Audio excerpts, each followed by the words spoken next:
This is the story of the new National Party rescue missions, always ready to rescue Grenada with resilience, courage, and unwavering leadership. Founded in the early 1980s during a time of great uncertainty, Grenada was still reeling from the aftermath of the revolution, especially the violent way it ended. Fragile and yearning for stability in 1984, leaders from across the region gathered on Union Island with the three existing political parties in Grenada at the time, namely the Grenada National Party, the GNP, led by Herbert Blaise, the National Democratic Party, the NDP, headed by George Brizan, and the Grenada Democratic Movement, GDM, headed by Dr. Francis Alexis. That meeting in Union Island resulted in the formation of the new National Party, the NNP. At the inaugural meeting of the newly formed NNP, Herbert Blaise was elected as the political leader, with our present leader, Dr. the Right Honorable Keith Claudius Mitchell, appointed as the General Secretary. In December 1984, the first parliamentary general elections post-revolution were held. The new National Party won 14 of the 15 seats, and Herbert Blaise was elected Prime Minister. His vision was a united Grenada, with key pillars being economic and infrastructure development, tourism, and strong international relations. His humility and dedicated service to restore our democracy and rebuild our institutions will always be etched in our history. Internal differences between the leaders of the three parties that formed the NNP saw the exit of George Brizan and Dr. Francis Alexis in 1987. They subsequently formed the National Democratic Congress, the NDC, with George Brizan as the political leader and leader of the opposition in Parliament. By 1989, Dr. Mitchell became the leader of the NNP. In 1990, the NNP lost the general elections to the NDC, and Grenada was again faced with major challenges. Grenada's weak growth performance during the period 1990 to 1994 was attributed to a continuous contraction in agricultural output, which declined each year. In addition, the construction industry experienced a major contraction in 1992 due to the sharp fall in public sector investment. In 1993, output declined in the mining and quarrying, construction, and manufacturing sectors, as well as in agriculture. Gross domestic expenditure declined continuously from 117.4% of GDP in 1990 to 102.1% of GDP in 1994. By 1995, the new National Party was called upon by the people of Grenada to perform its second rescue mission under the leadership of Dr. Mitchell. The work of the NNP team and the clarion call for inclusivity during that period of service led to the party's first historic clean sweep, the victory in 1999. With the exceptional leadership of Dr. Mitchell, the NNP team went on to shape some of the most defining moments in our nation's history post the period of the revolution, leading the country through its darkest hours of two major hurricanes, Ivan and Emily, a world financial crisis, and a pandemic.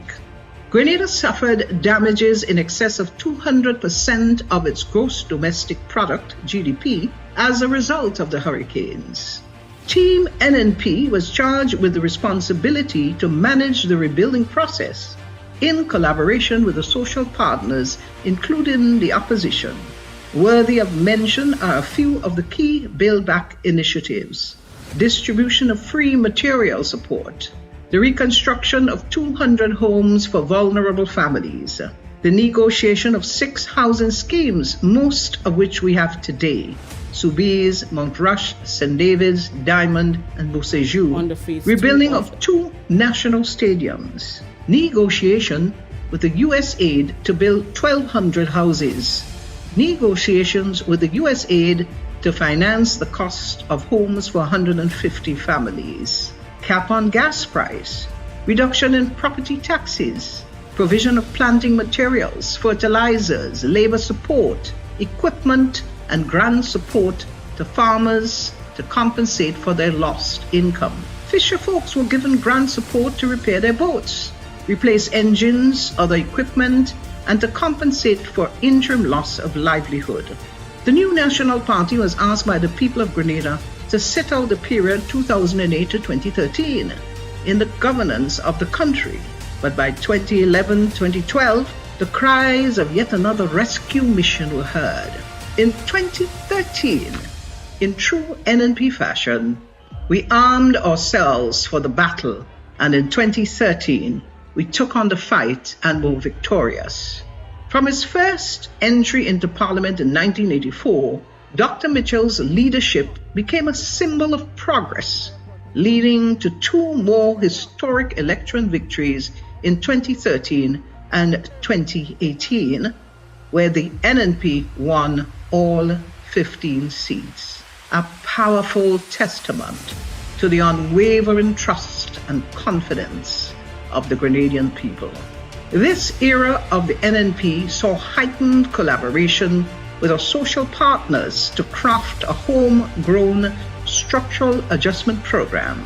The key objectives of this program were increase growth, restore fiscal and debt sustainability, strengthen the financial sector, while ensuring that social safety net programs such as the Support for Education, Empowerment and Development SEED program better targeted poor and vulnerable households, and that a targeting instrument was utilized to more objectively identify beneficiaries.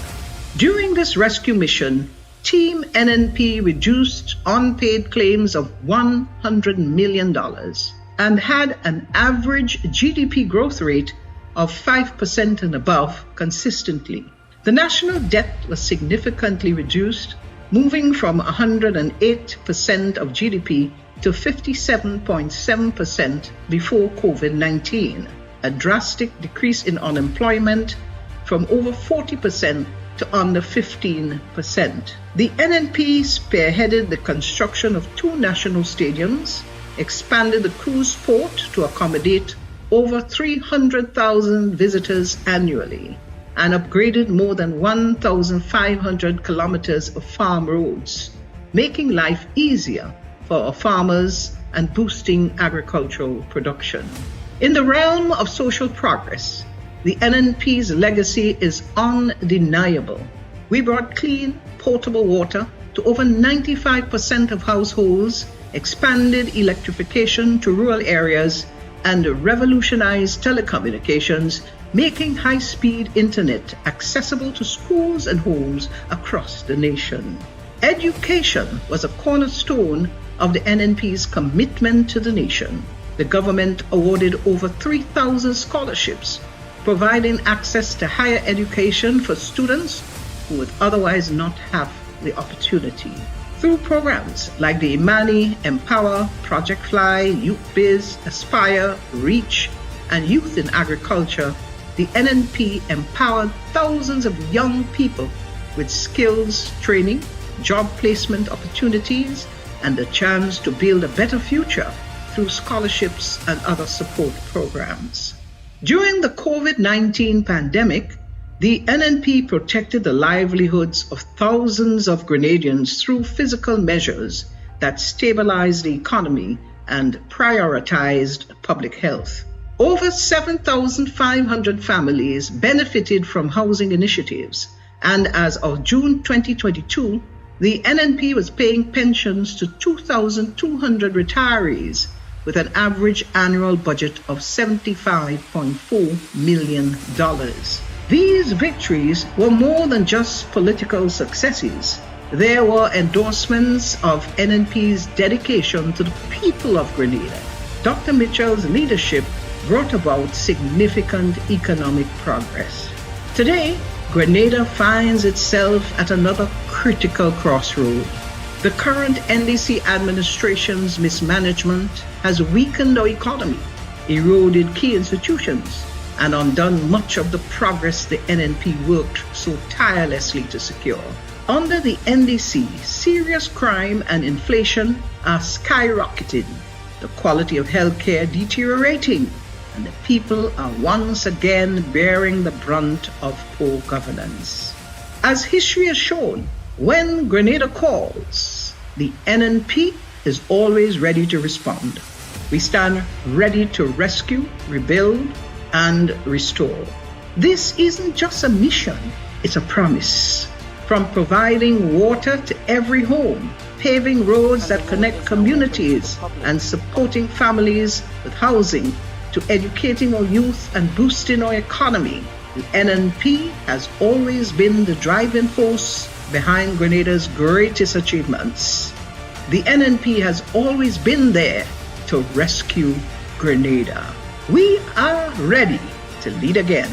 We will bring Grenada back to stability, prosperity, and unity, lifting our nation to the heights and respect it deserves. Together, we will rescue Grenada because we have done it before and we will do it again.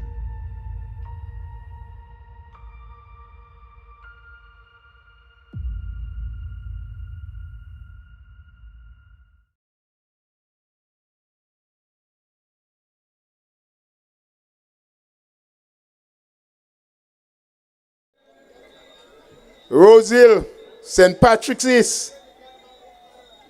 Good evening to every one of you.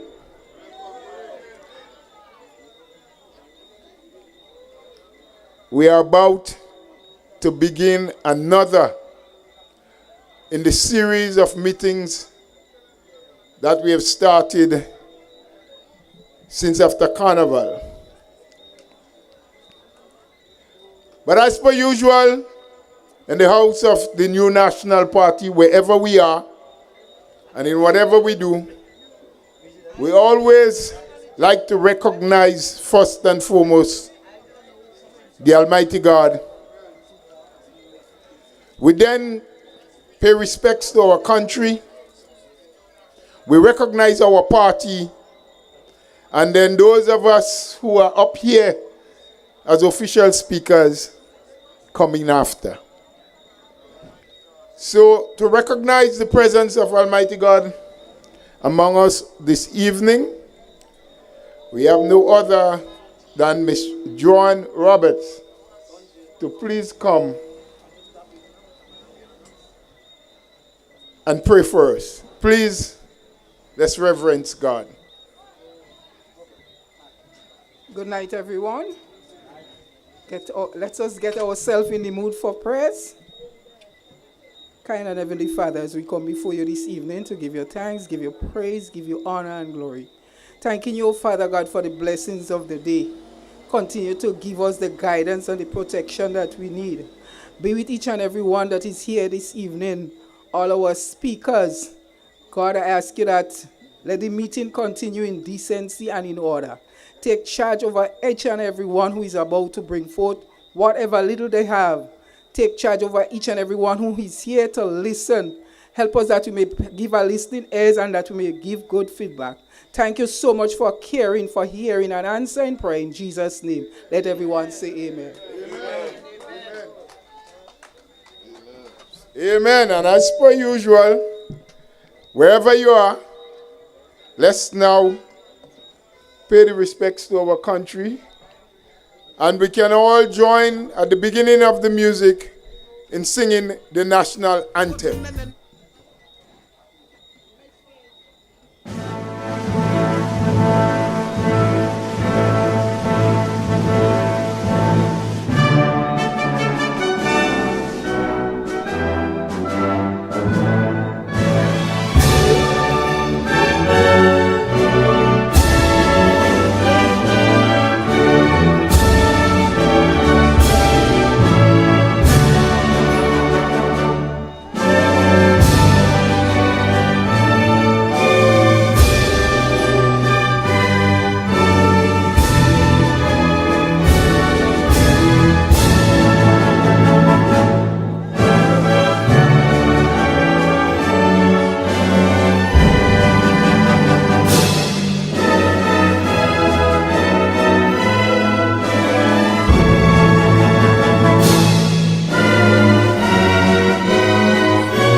Thank you very much.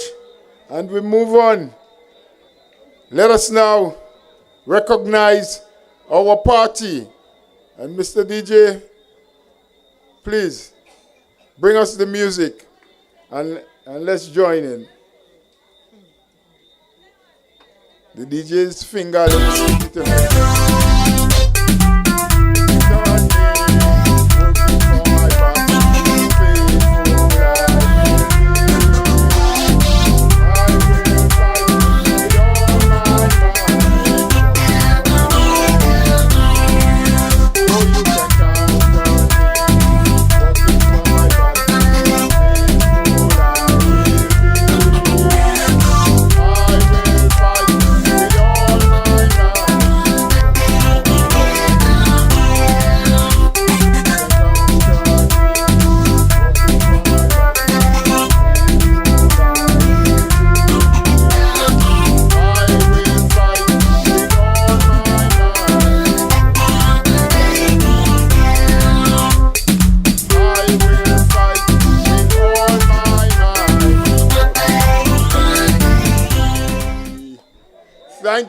Thank you, Mr. DJ.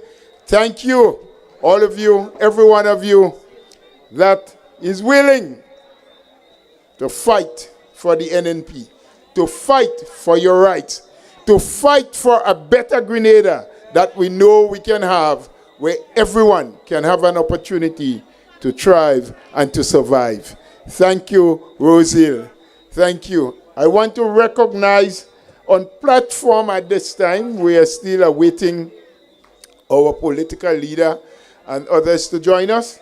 But we have with us Dr. Clarice Mother-Scoring, who is the present representative and had been the representative for St. Mark's, a royal lady for a very long time. Of course, we have with us Mr. DJ, let's get some music as we welcome our political leader, Sister Emmeline Pierre. As she join us, we are very happy. Our political leader is here with us now. And then we have with us our dear brother, who is the caretaker for St. Patrick's West, your sister and neighboring constituency, Brother Gilani Glynn. And up on platform as well is your own caretaker for this area and this constituency, St. Patrick's East, Brother Bertrand John, BJ, as we know him. Let's have a rusty longer for Claude. And with us on platform this evening as well, we have a former representative for this constituency, St. Patrick's East, and someone who hails right from this community, Brother Pablo Clifton John, as we know him. And at this time, I will invite Brother John to please. Paul, sorry. Well, I thought you and BJ was brothers. It is my bad. So I give her John. He's your brother, but not the same father. Yes? Clifton Paul. My bad, and I'm sorry. I apologize. And I'm inviting him to come to microphone, of course, to welcome all of you to his beautiful village.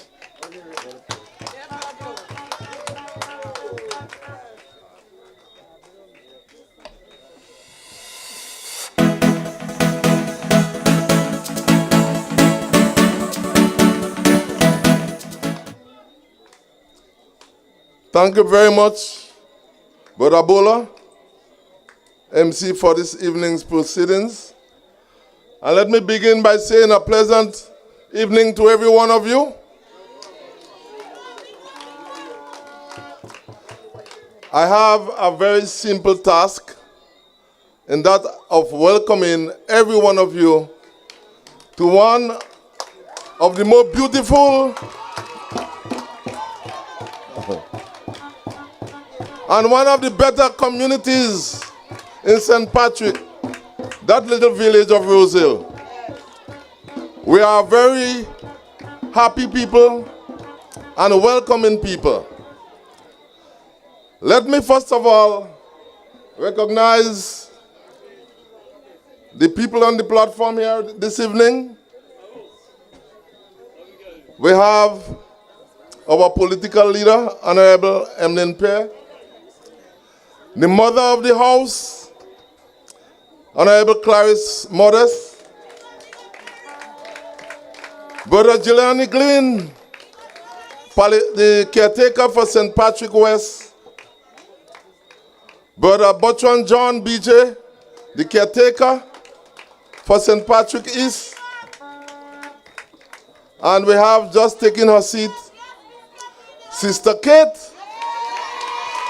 from Northeast St. Andrew. And we have the Grand Master to join us shortly, our former political leader and Prime Minister.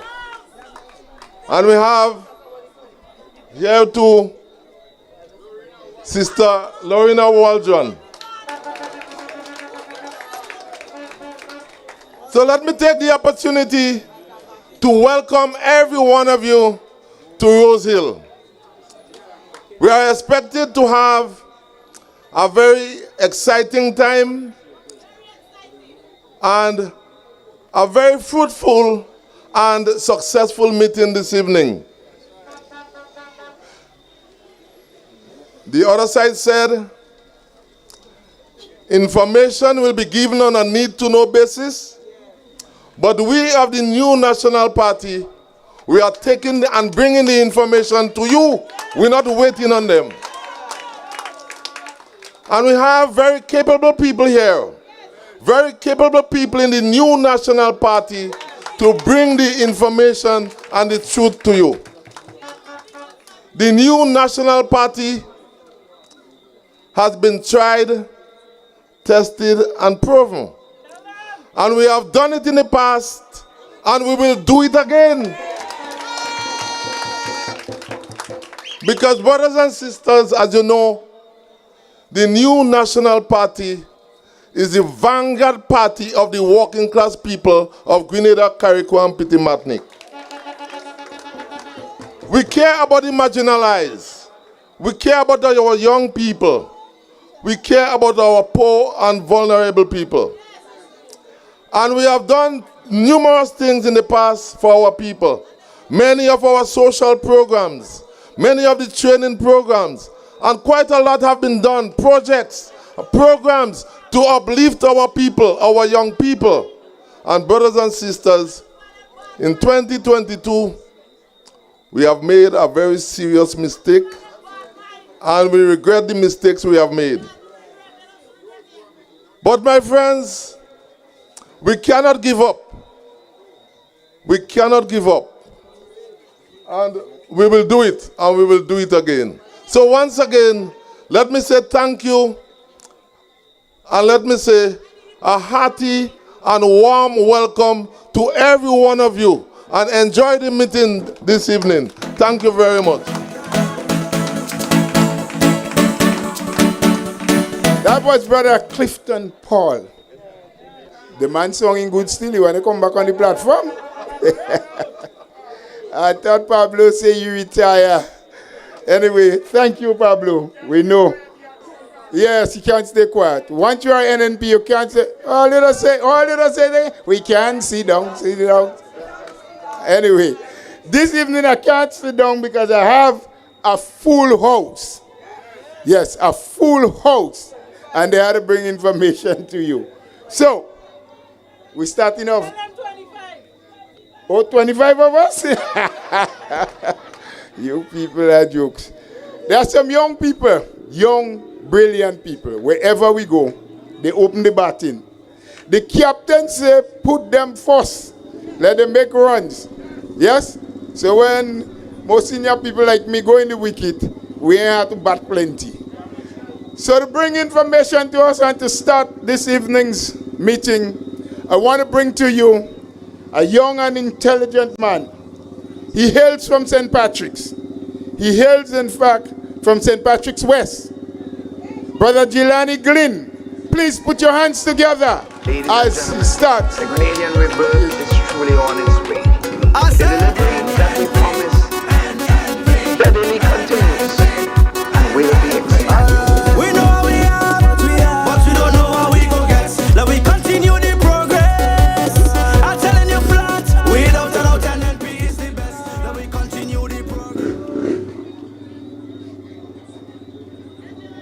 Ladies and gentlemen, please allow me to recognize in our presence our leader of His Majesty's opposition, political leader of the New National Party, Honorable Pierre. En route, our former Prime Minister and political leader, current party chairman, Honorable Keith Claudius Mitchell. Our chairman for this evening and our party general secretary, Brother Roland Bola. Parliamentary rep and mother of the house, as they say, for St. Mark, Honorable Clarice Modest Cohen. Parliamentary rep for St. Andrews Northeast. The unstoppable Kate Skeeter Louis Peters.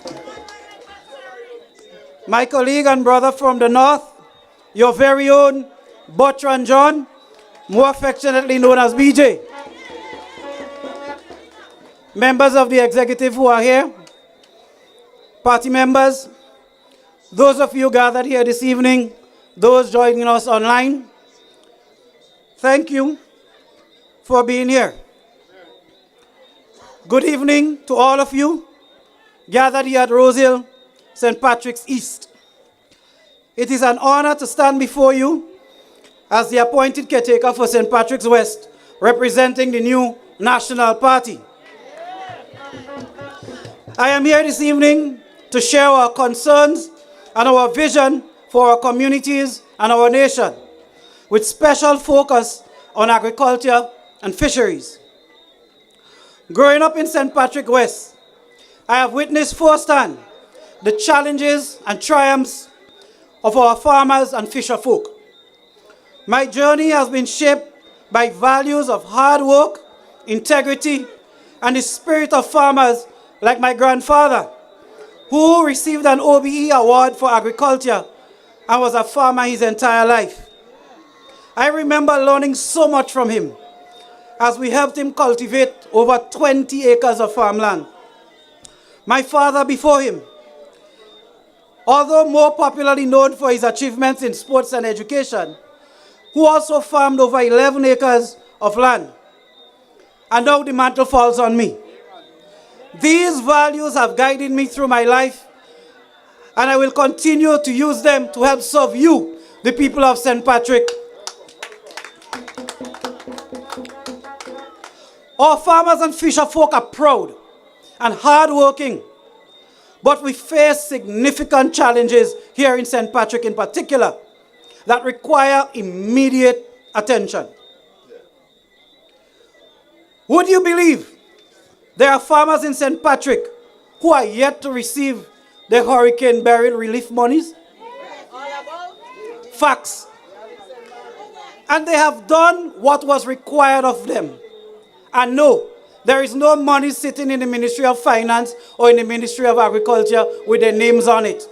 They are yet to receive any assistance from this government regarding the hurricane burial relief.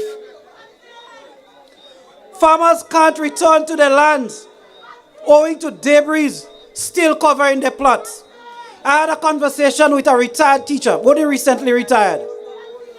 And he was saying to me that his intention was to use part of his retirement monies and invest in the lands that his father has left for him. But to this day, he cannot even enter the land because there is so much fallen trees and debris that it is dangerous for him to do so. And he has not received any help from farm support of persons to help him to clear up and clean up. And the little bit of monies that they received is nowhere close to being enough to help you if you have large-scale lands. Monies have run out, and some farmers can't even replant as yet. Farmers will tell you the $5,000 they received and the $9,000 they received, by the time they buy equipment and they pay farm labor to clear up the land, the money's done. What are they supposed to now use to buy planting material and to reinvest in the planting and recultivation of their lands? No new farm roads in St. Patrick since this new administration has come in place. Not one. And the roads that we have, the roads, for example, like the mountain road that connects Shantimel all the way over to Montreux, poorly maintained, bamboo over the road, the grass taller than me.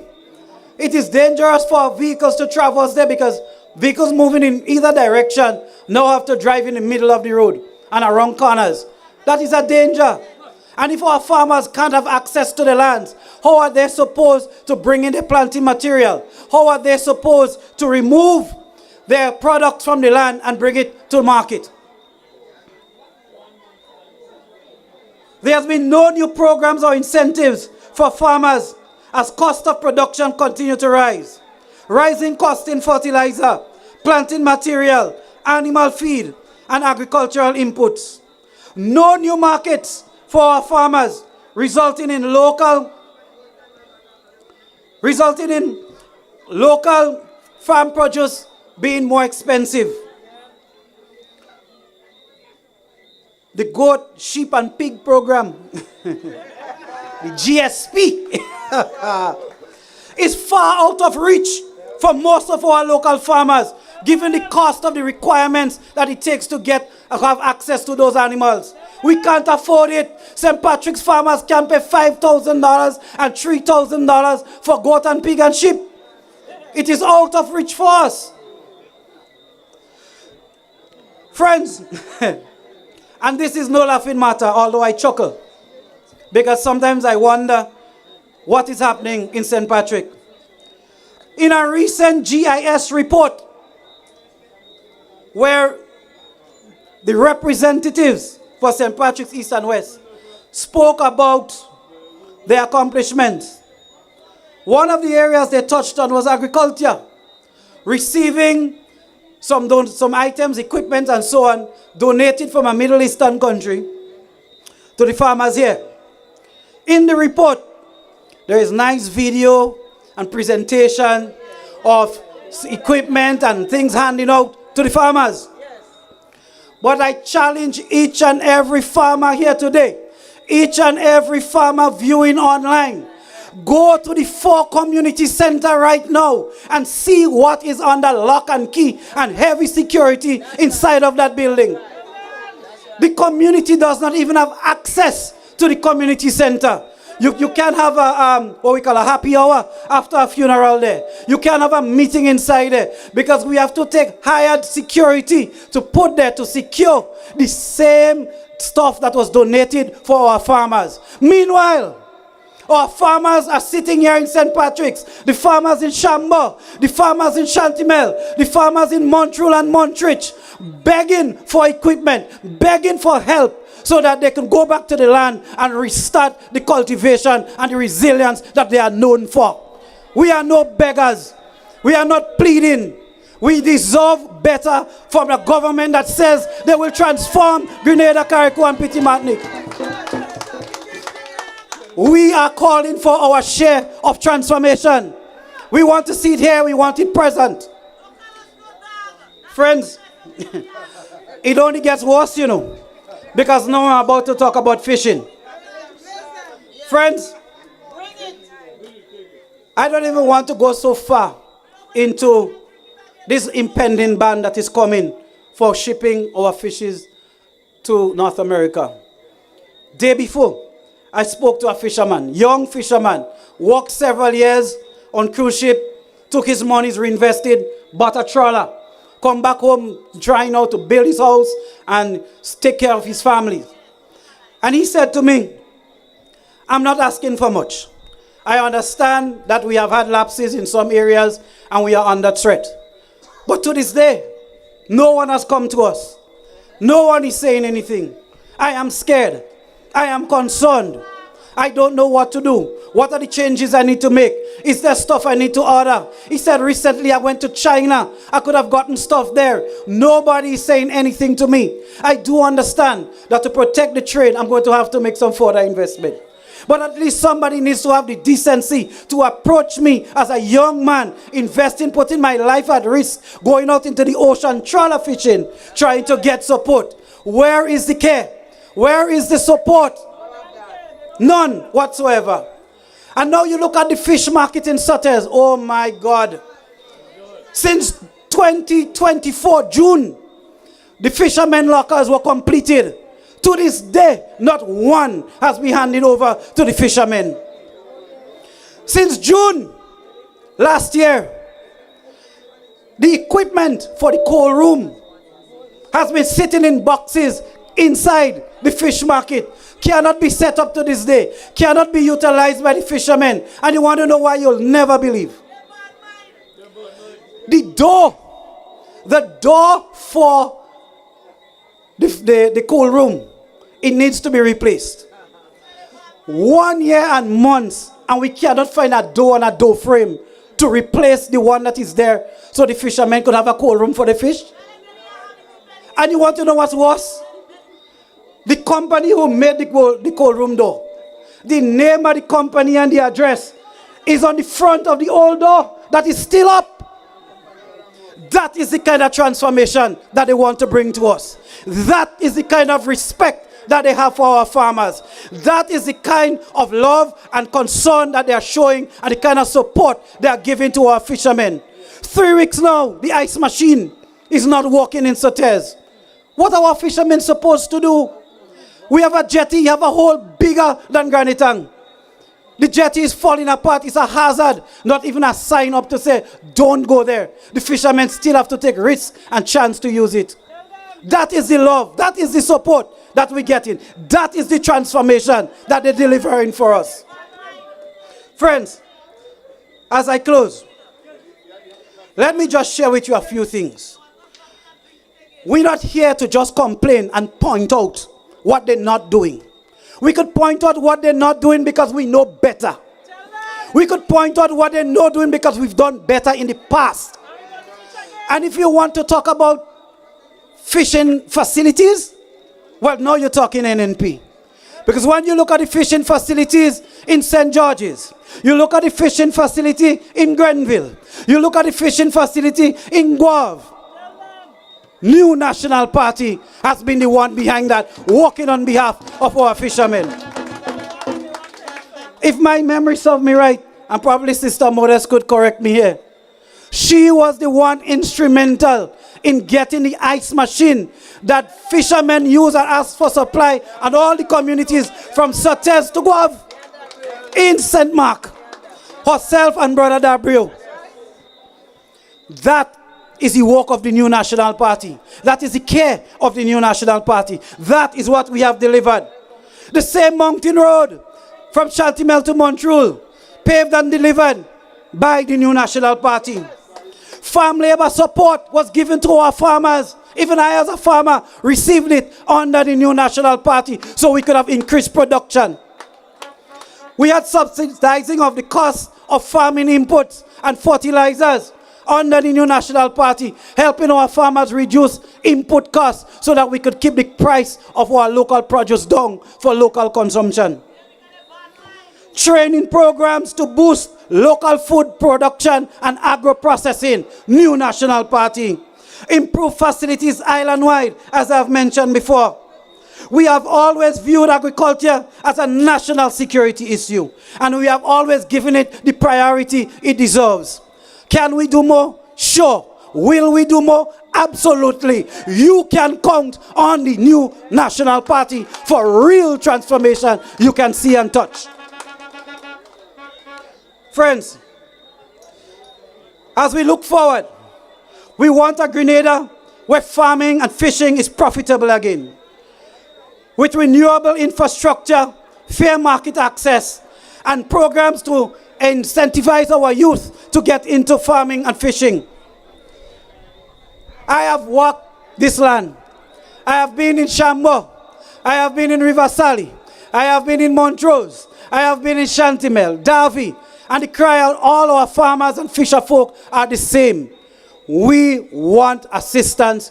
We want attention. We want our fair share. So let me stand resolute here today, alongside my political leader and the team of the New National Party, and say to you boldly that the New National Party is here The new National Party is prepared. We are willing to work on your behalf. This isn't about me. This isn't about just individuals. It is about our people, our community, our pride, our decency. It is about a better and a progressive Grenada, Carriacou, and Petit Martinique. But friends, we cannot do it alone. We need you. We need your support. So I ask you to take a stand. Stand for fairness and equitable distribution of our resources to ensure we have national food security and affordable prices. That we maintain expected international standards and seek out new export markets for our farmers and fishermen. Stand, my brothers. Stand, my sisters. Stand, our people. Stand, St. Patrick's West. Stand, St. Patrick's East. Stand with the new National Party for a progressive Grenada, Carriacou, and Petit Martinique for all. Thank you, and may God bless you. The delivery that we promised steadily continues. Brother Glynn. We know how we are, but we don't know how we go get. Gilani Glynn. Getting better by the minute, by the hour, by the day, by the week. Yes, NNP is a powerhouse. We just need to do what we ought to do. Make sure you get registered and those around you are registered. Check the voters list all the time. Mr. DJ, give us the music. Our past political leader, our past prime minister, our chairman is here. Dr. the Right Honorable Kid Mitchell. Wake somebody, tell somebody, knock on the door by somebody. And when you say, call somebody, wake somebody, tell them we vote in NNP election day. All right, and I hope we vote NNP and we cause all our friends and family to vote NNP. Check the voters list regular. Make sure your name is on. And we're moving the iron hot. Yes, man, and it's going to get hotter. Yes, because I'm bringing her. I'm bringing her on right now. Yes, she's my parliamentary representative. Young, growing lady. Let's make noise for Sister Kate Skeeter Louis Peters. Solid and the pillar strong. Don't stop the progress. We moving on. The house solid and the pillars strong. Don't stop the progress. They could cuss on Facebook all they want. They cannot stop the NNP progress. Tell them cuss and carry on. And when they're counting tonight, I hope they get the 25 they're looking for. NNP! Let's say it a little bit louder. NNP! St. Patrick East! My team from St. Andrew Northeast! Just tell them, call it, because we know we will win. Brothers and sisters, let me first recognize on the platform tonight our distinguished political leader. And I've been saying it because I know she will be our first female Prime Minister, the Honorable Emmeline Pierre, our past political leader and current party chairman, a former Prime Minister, a man they can't stop talking about because his legacy is great. Dr. the Right Honorable, the only Right Honorable Keith Mitchell. My sister, the mother of the House of Parliament, Dr. Clarice Modest Cohen. Caretaker for St. Patrick West, Brother Gilani Glynn. And caretaker for St. Patrick East, Brother BJ. Also on the platform, Brother Pablo.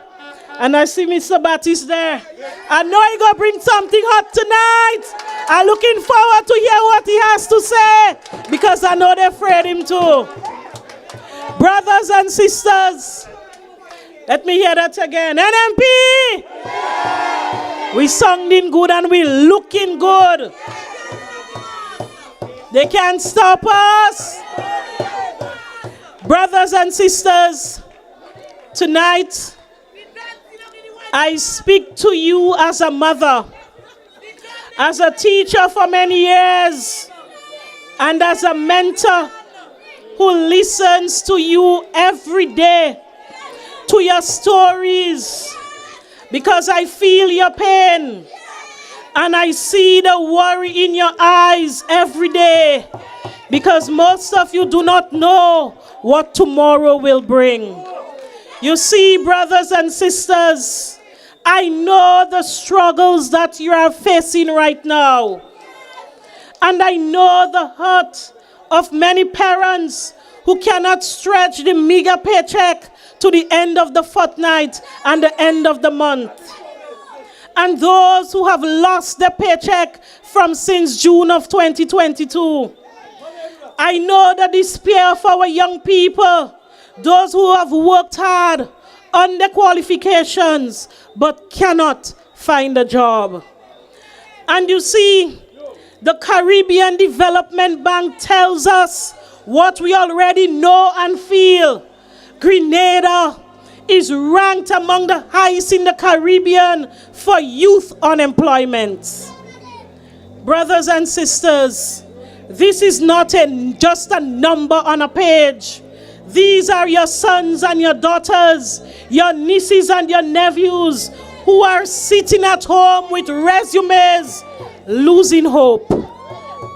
And what has this government done? What have they done? Every year since 2022, they cut the budget for youth development, reducing it by over $20 million.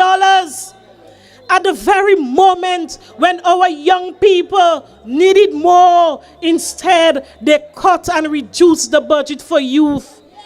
And instead of investing into the future of our young people, they're only giving a set of short-term training program that will disappear in thin air. And what happens? It cannot build any sustainable opportunities for our young people.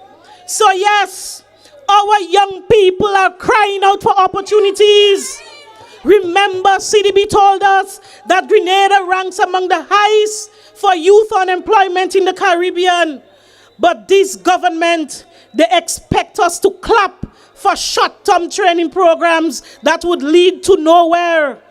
They take their photos, they send out press releases. Then what happens? Our young people goes back home, goes back to the street, goes back on the block, still unemployed, losing hope. But I must say to you that under the new National Party, our young people had many opportunities, because what we did, we launched many programs that placed thousands and hundreds of young people into real jobs. We invested in scholarships and skills development, helping our brightest young minds reach their fullest potential. Today, they are community leaders. They are civil servants. They are leaders in their own rights. And that is because the new National Party invested in the young people of this country. This is what real investment looks like. Brothers and sisters, let's talk about education. Because they like to boast about free tuition as if this is something that never happened before. But let me tell them the facts. That free tuition has been provided throughout the years and even under our administration. But we did it different. We did it better. It was a better policy for education access for everyone. We provided free tuition to those who couldn't afford it, because that left resources to provide transportation and meal allowance for those children. How can you expect a young person to remain in school if they can't afford bus?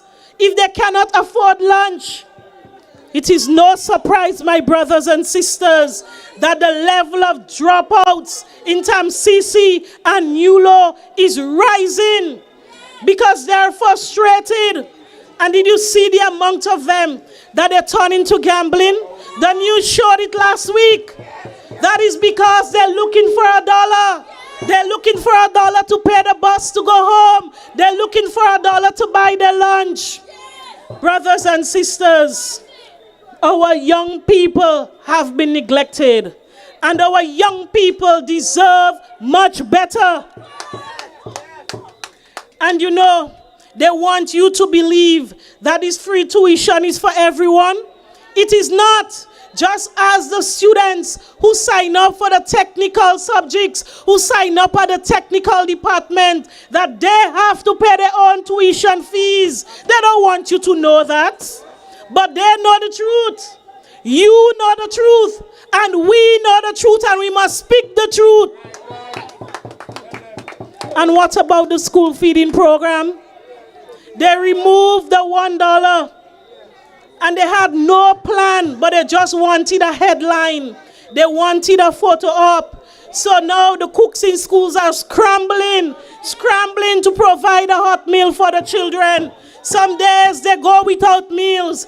Ask the principals in the various schools, and if they are honest, they will speak the truth. I heard for the new school term, they provided meats. So we expect the children to eat meat alone? Yes, I heard that they're afraid, but you must speak the truth because only the truth will set you free. And let us be real, brothers and sisters. The cost of living. I remember they said, we're going up, we're going up, we're going up. But we did not realize that everything that we depend on, all our basic needs were going up under this so-called transformation government. Because flour gone up, sugar gone up, electricity gone up, water bill gone up. How do they expect us to survive? And you know, they turn a blind eye to everything that has been happening. And do you know that the attackers and their defenders on social media say, that's okay, it's happening all over the world.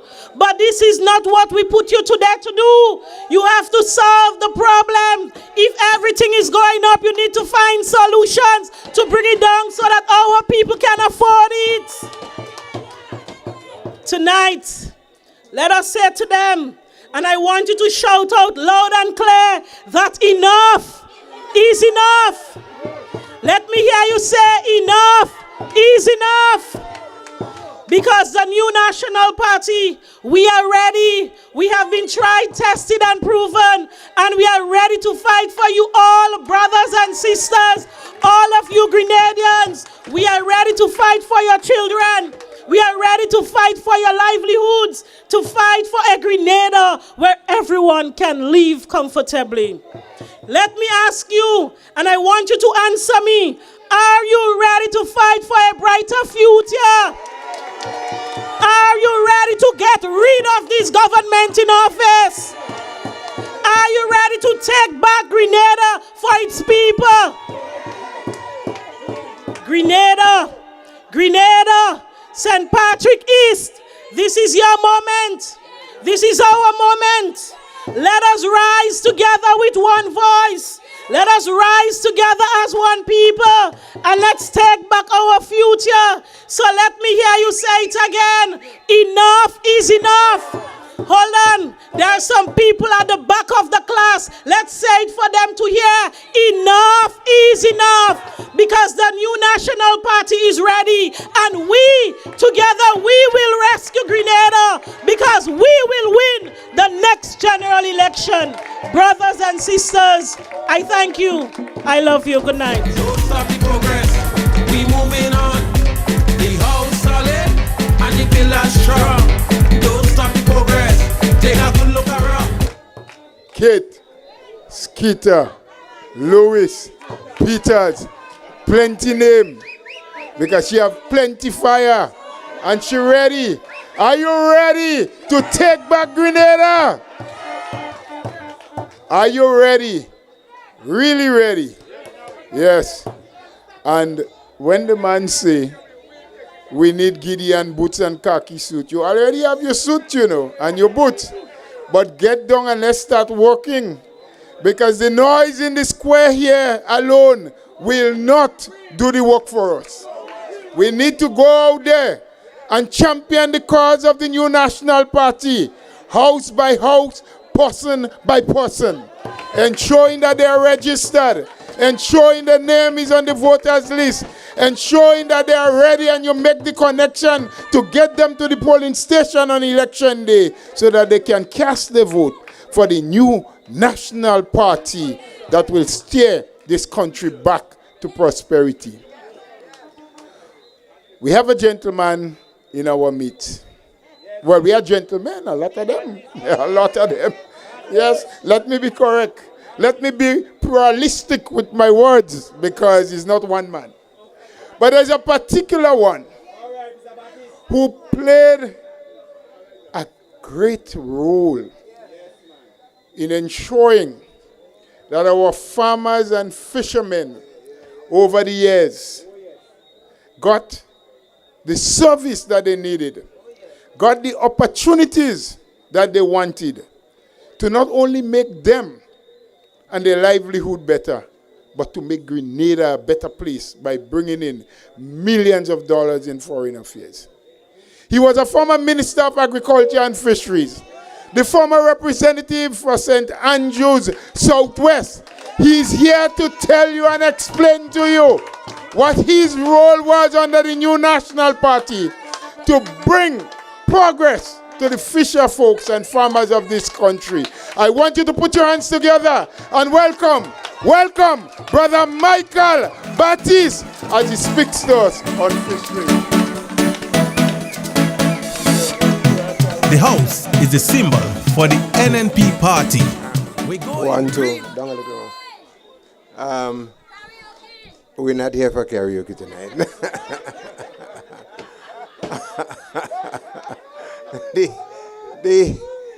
the political leader of the new National Party, Sister Pierre, former Prime Minister of Grenada, the Right Honorable Dr. Kit Mitchell, the parliamentary arm of the new National Party, other members of the platform, a pleasant evening to each and every one of you here this evening. You know, I came in here this evening and immediately scores of people asking if Brother Jude has something next door, if the karaoke is on next door. It's not tonight, it's on the 27th. That is when we usually come here. We hear from more important business, brothers and sisters. I am here this evening because our country, Grenada, Carriacou, and Petit Martinique, is sliding down a precipice. And it's sliding fast.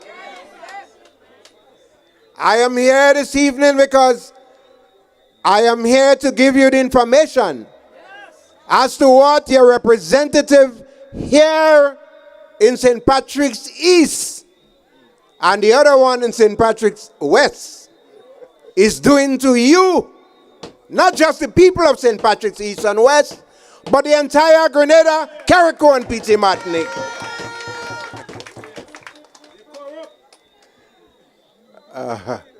You know, I listened to Brother Dennis Cornwall.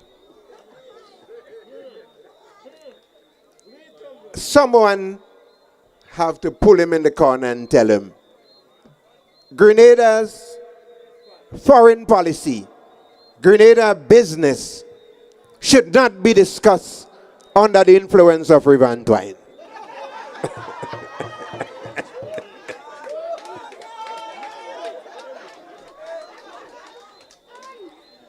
You know, brothers and sisters,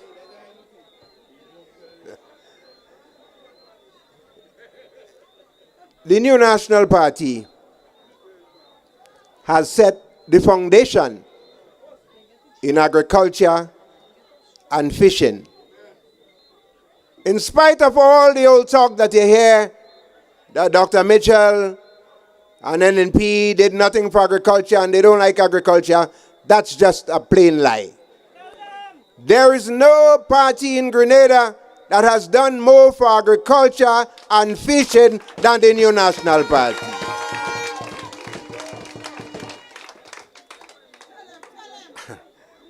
I don't want to take much of my time going back to the history because I have a 10-minute sting here.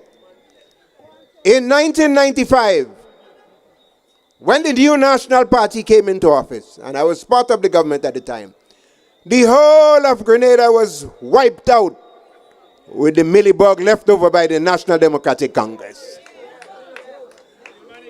We did not cry, we did not panic. We didn't go on Facebook. We went to work, and less than a year and a half, we brought the millibug under manageable control. The banana industry had collapsed. And as Dr. Mitchell standing here, he can tell you. We stood up. And in 1998, the trucks roll out of Belvedere, Windsor, Clocher, and Chantilly, brothers and sisters. If time permits, we're going to talk about him a little later on. Now, the New National Party faced several challenges when we came into office.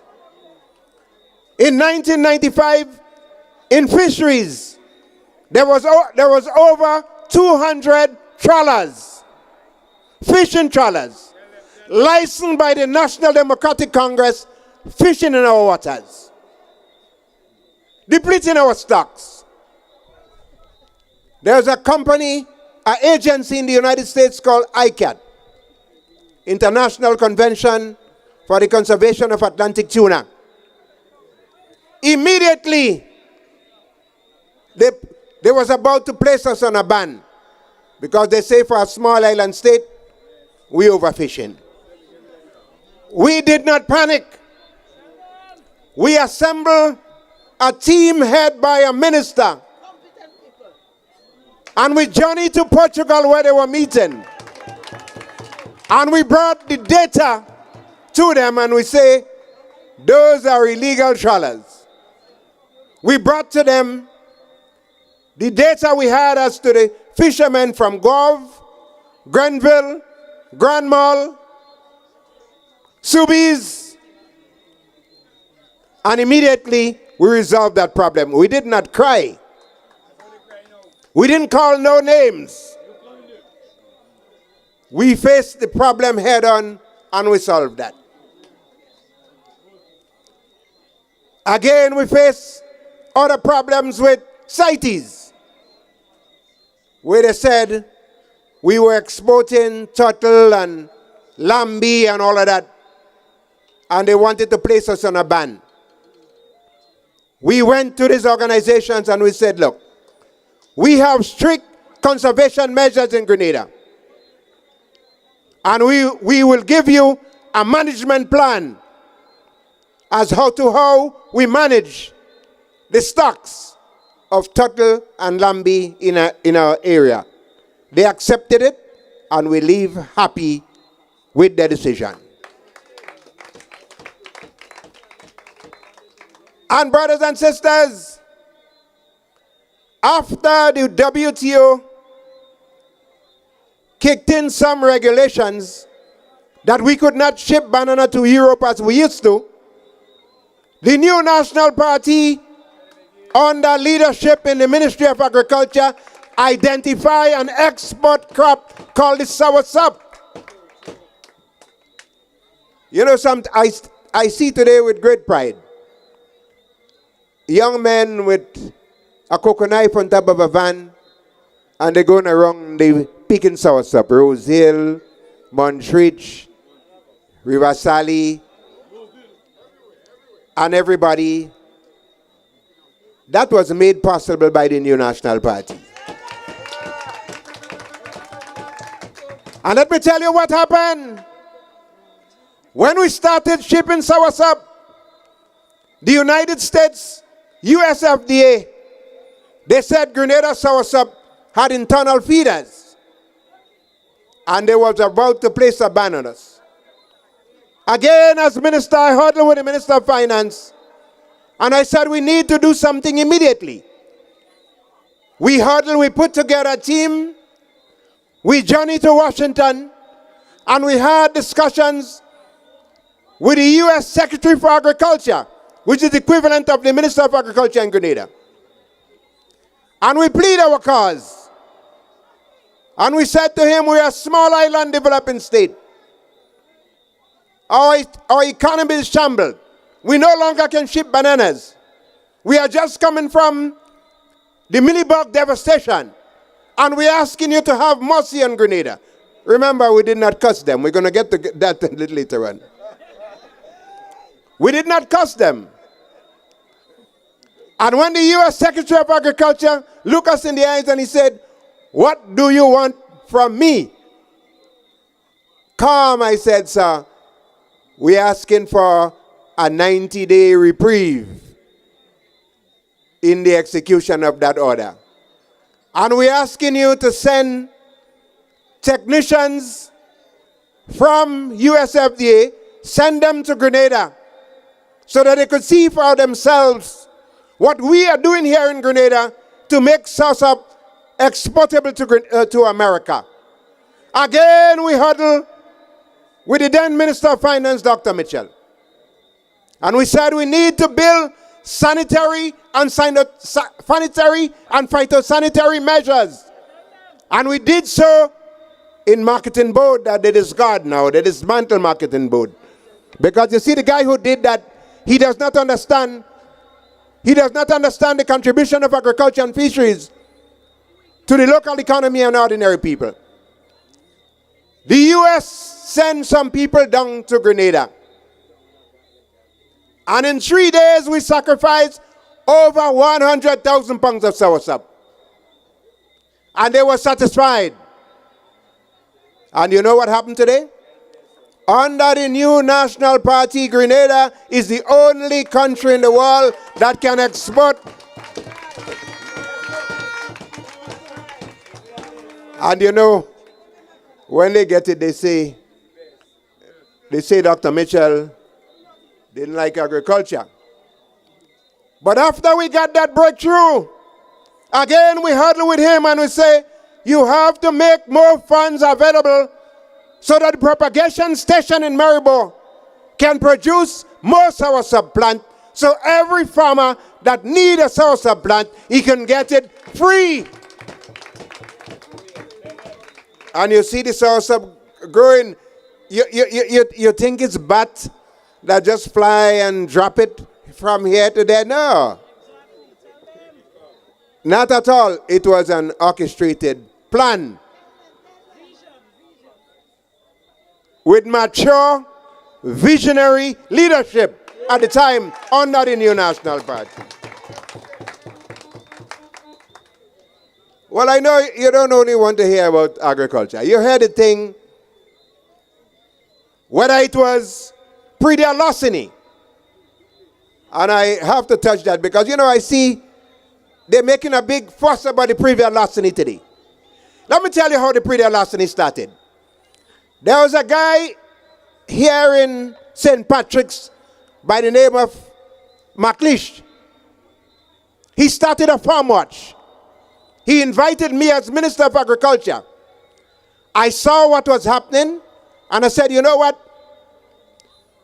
We don't think it's a good idea for farmers to work all day and night, all day and at night time, instead of staying home with their wives, they have to go and watch their farm.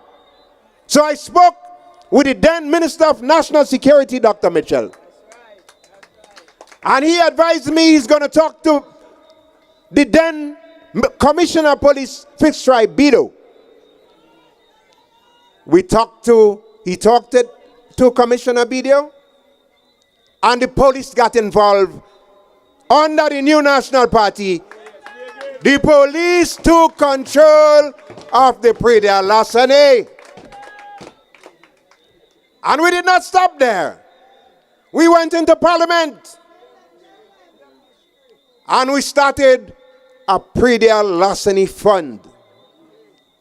Again, the Minister of Finance made a $5 million available as a startup in the Predial larceny fund. And I have vivid recollections as to how that went. The first recipient from that Predial larceny fund was a guy named Skipper Clouden. Doc, you remember him?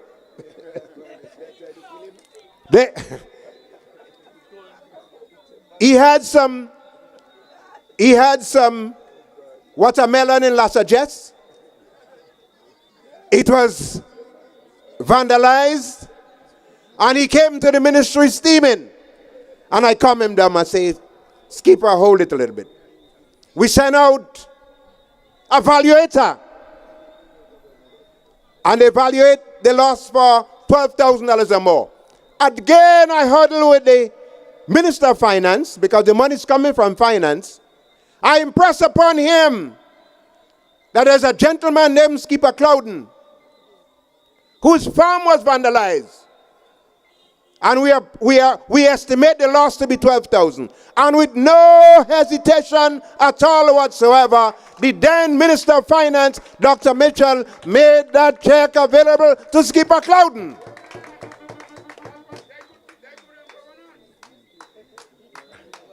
Mr. Chairman, how are you doing time-wise?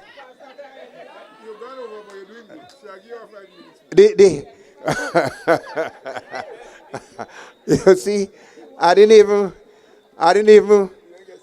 ain't get started yet because I didn't come to Andal and Cornwall good yet, my time done already. Who time? Huh? Oh my goodness. A good Samaritan here say I could take your time. Put your hands for Brother BJ.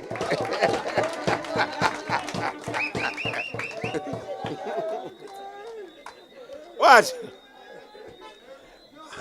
Andal and Cornwall, the two representatives for St. Patrick's, East and West, has caused untold damages to you, the people of Grenada, Carriacou, and Petit Martinique, especially you, the young people.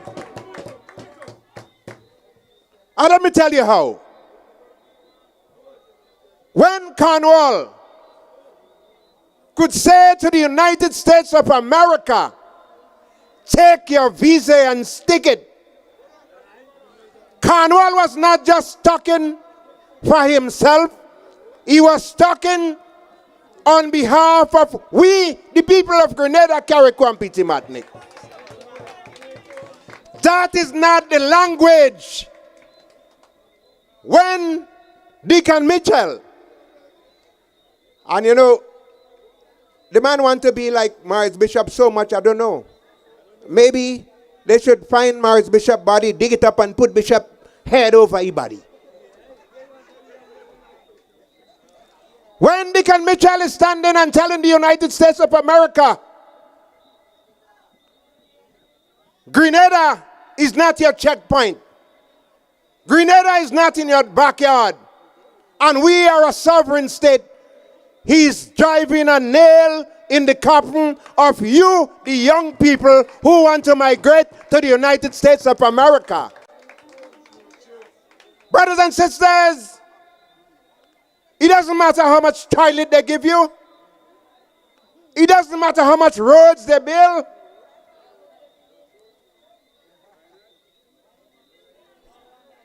When the United States of America is against any country in the world, a lot of bad things has happened to that country. Every one of you here in Rose Hill and Grenada have a friend in America. I want to say to Andal and Cornwall, you are not representing yourself. We have an SGU that was brought here by the late great Eric Gary. $100 million entity. We have American Airline. We have JetBlue. We have our Soursop. And now you know the problem with fisheries.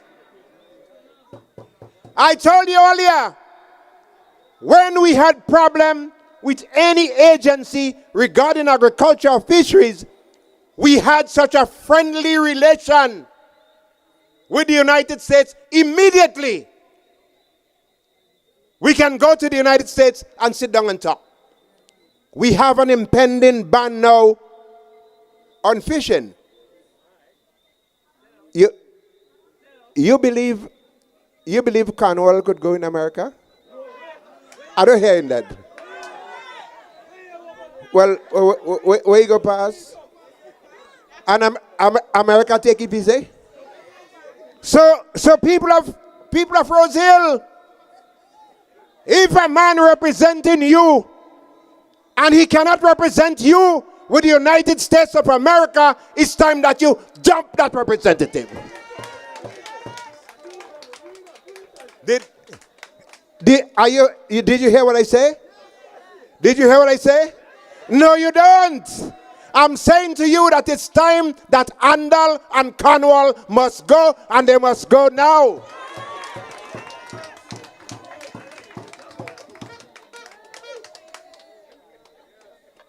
Unconfirmed reports. Over 70 Grenadians went to the U.S. Embassy for the visa. Hello? And they don't get it. We have reports now that graduates from SGU that want to go to the United States to do their internship, they have been turned away. My people of Rose Hill, St. Patrick's, is that the type of representation that you want? I'm not hearing you. Did I hear that? Well, tonight we're calling on Deacon Mitchell. You need to fire Andal and Cornwall. You need to tell the United States of America that Andal was talking as if he still believes he's on an MBPM platform.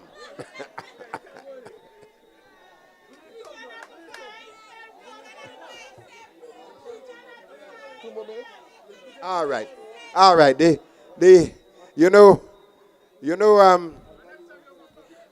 remember when we stand on the platform with Uncle Gary, he never wanted us to use a cordless mic. He wanted to use a cord because, at the time, he was having some visual problem.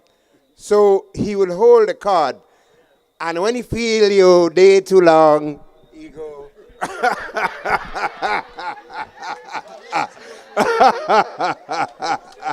Uncle, go. When you feel the cord tightening up on you.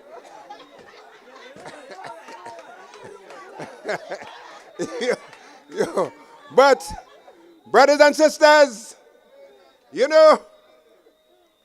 been a long time I've been in the departure lounge and watching the proceedings. But when I look at those in the arrival terminal,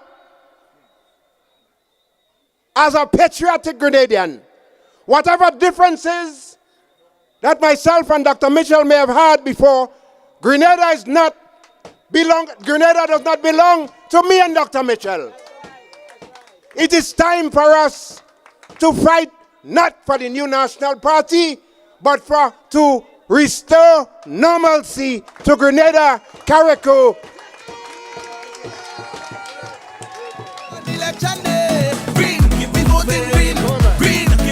Louder, we need to give him. Exercise your rights and vote for us. That was NNP will always put you Brother first. Michael Batis, giving you a little bit of history, but also telling you what you need to do to get a better future. Understanding that more than half of what you hear from these people are just lies and make-up story.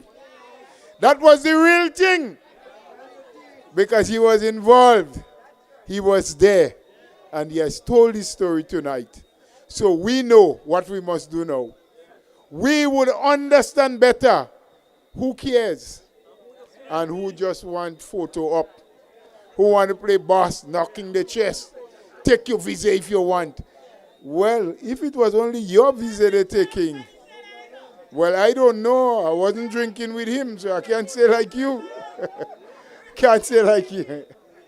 But anyway, we got to move. We got to move. The man cut his time because he said Brother Batis was so good, he could take half of his time. So, Rosehill, St. Patrick's this, NNP Massive. I want to bring to you the next man you must vote for when Cornwall resign.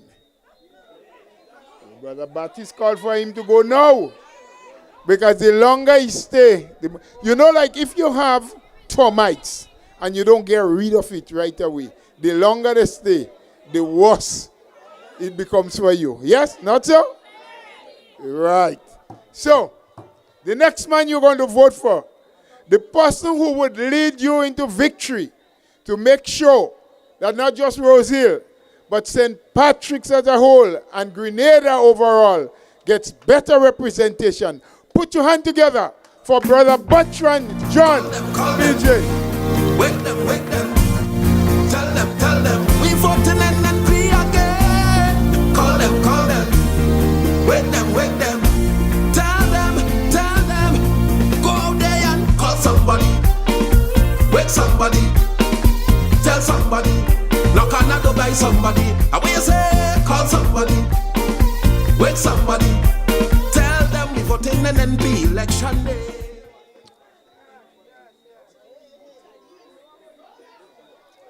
NNP! When we win, what we going to do? We're working together. Mr. Bola, thank you. Thank you very much for this kind and warm introduction. I want to say good night to our political leader, Sister Emmeline Pierre. Let's give her a big round of applause. And I know Mr. Michael Batis took away all your energy, but we can do better than that. Louder, ladies and gentlemen. Our next Prime Minister, Sister Emmeline Pierre. I also want to recognize our past Prime Minister and Chairman of the new National Party. Let's big him up in a special way. And to you, the beloved people of St. Patrick's East, let me hear you. Let me hear you one more time. Tonight, colleagues, tonight, brothers and sisters, I stand here not to play politics or to make empty promises. I know that's what politicians good at. I hear your cry, and I felt your pain, and I share your frustration. That's why I'm here. I face the same things that you face at home. I know what you are going through. I know the struggles that you are going through every single day in your school, in your homes, and in your communities. I know sometimes that you would get up during the night and wonder if tomorrow will be better or it will be worse. And sometimes you are confused. We all go through that together. Colleagues, brothers and sisters, this present government say they are delivering. I want to ask one question. What it is that they are delivering? Somebody need to tell me. Somebody need to tell me. Electricity seems to be going up. Everything, our food bill seems to be going up. As you break $100, it done. You don't buy anything, but it done, ladies and gentlemen. Our farmers and our fisher folks are left to struggle on their own.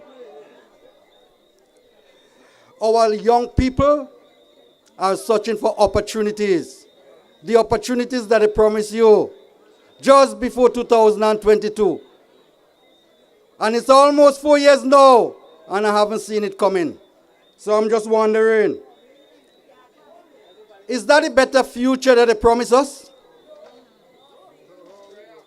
Well, that's all they can do is to promise. Make false promises. No, we deserve better than that, colleagues. Brothers and sisters, we deserve better than that in our country. We deserve better than that in our constituency. That's not the Grenada we are going to leave behind for our children. And mark my words, it's not going to happen. Not under my watch. Colleagues, I want you to remember this. You have seen better days, and I have seen better days. Better days under the new National Party. We have walked the road of progress together. We built opportunities. We have created jobs.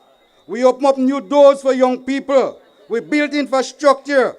We expand our housing stock in Grenada here. And you know what the agents of the devil would have done? After we have a hurricane that ravaged our sister island in Carriacou? The house that we would have built for the poor and the needy and the vulnerable in our country. What they would have done with it? They would have sold it to their friends. And they would have left us under tents and tarpaulin and our children to struggle under tents. Somebody said donkeys living there now. Gentlemen, brothers and sisters, ladies, we could do better than that. As a people, we can do better than that. I am not here telling you things and making up story. I am here telling you and giving you an outline as to the history of our country. Our recent history would have shown us in no uncertain terms that the new National Party is the best political party in this country.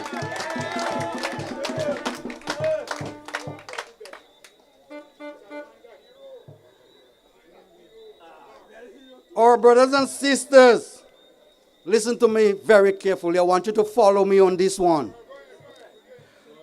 Our position is not a defeat. It's just a time for preparation. We are preparing with you to rescue this country and put it back on a path of growth, on a path of opportunity, to create dignity for all, ladies and gentlemen.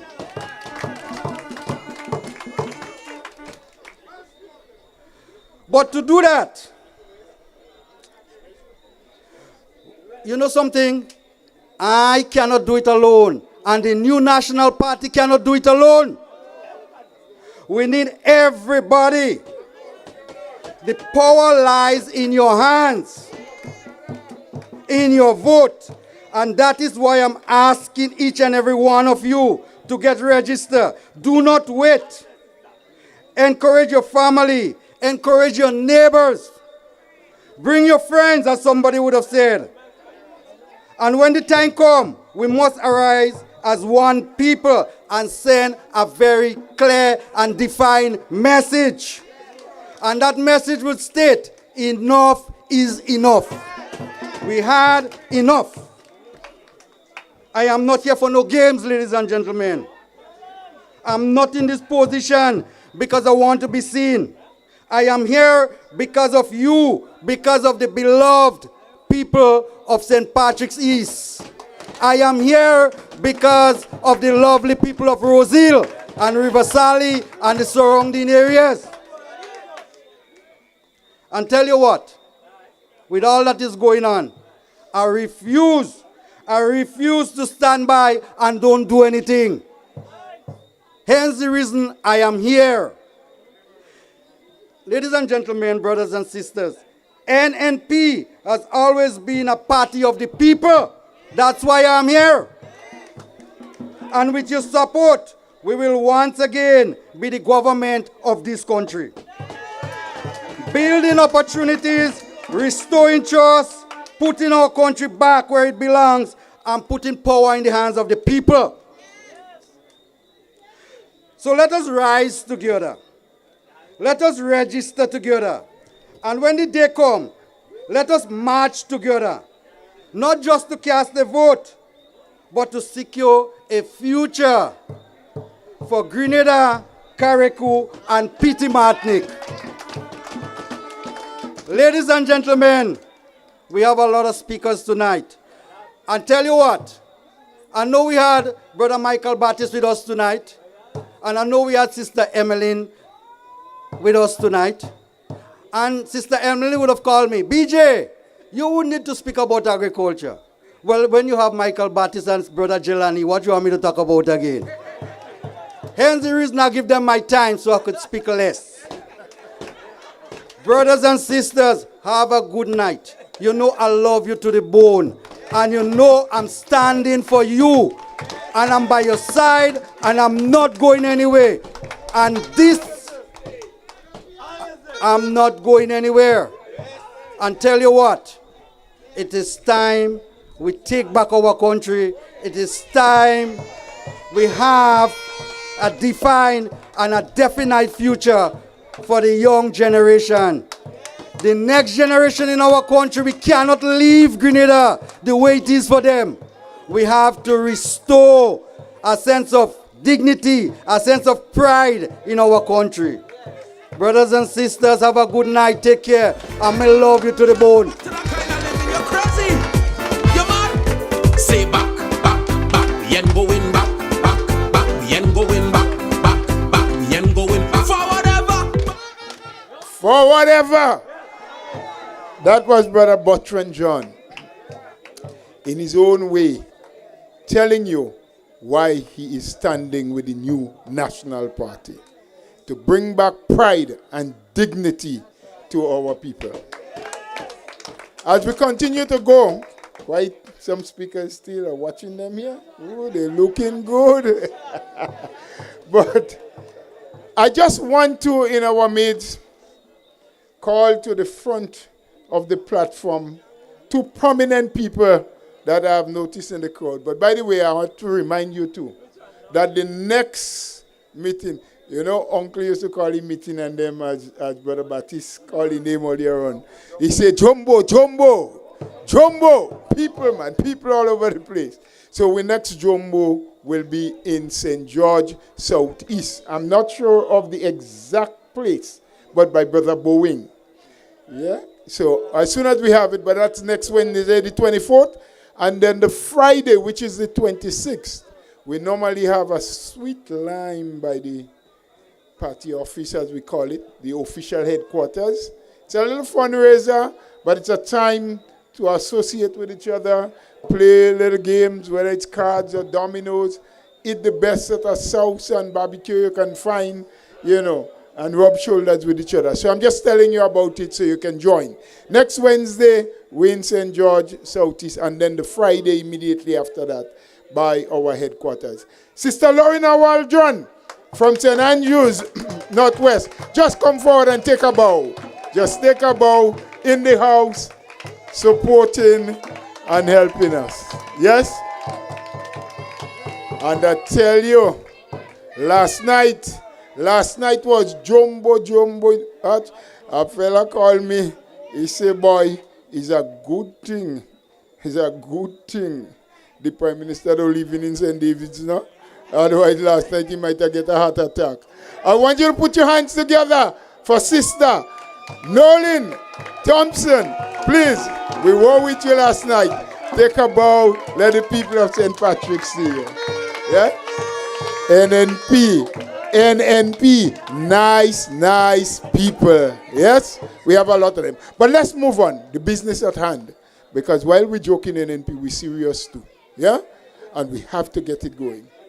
Yes? She has been with us. She's a royal lady. She has given representation election after election. She is from Sunset City.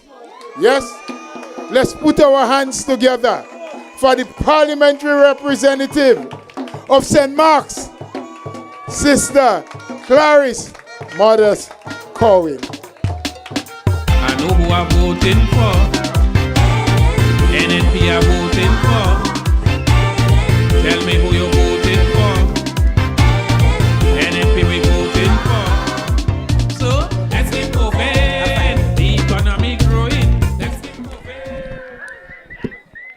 Mike, behave yourself.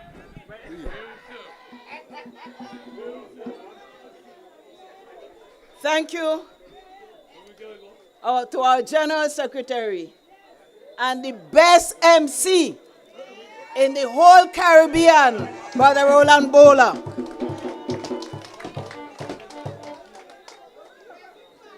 Good night, Rose Hill. Good night, Rose Hill. What happened? All right. I hope we get a little strength after.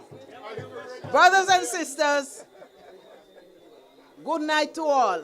I want to recognize on the head table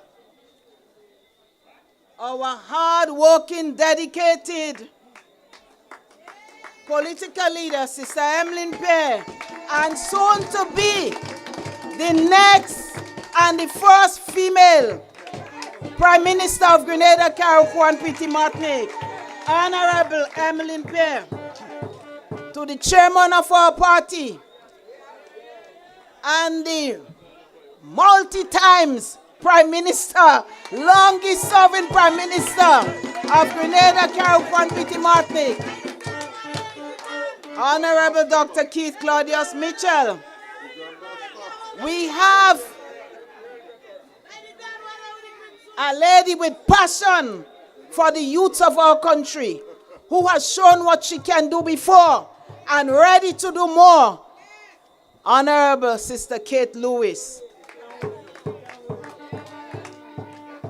And to the next representative for St. Patrick East, Brother Bochan James, Brother BJ, John, Brother BJ. And of course, the next representative for the West, St. Patrick West, Brother Gilani. And to all the others on the platform. And to those listening at home. And to those listening in the diaspora. Good night to everyone. Brothers and sisters,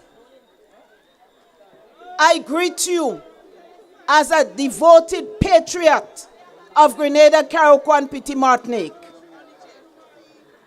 Brothers and sisters, I am one who has been in the trenches working with a very hard-working cabinet.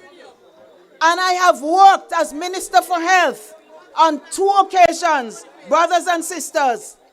And I am proud to have been involved with a team that has demonstrated excellent and unparalleled leadership in Grenada, Carriacou, and Petit Martinique in the person of Dr. the Right Honorable Keith Claudius Mitchell. And to all my colleague ministers from the past who were in cabinet, because I'm going to speak on health.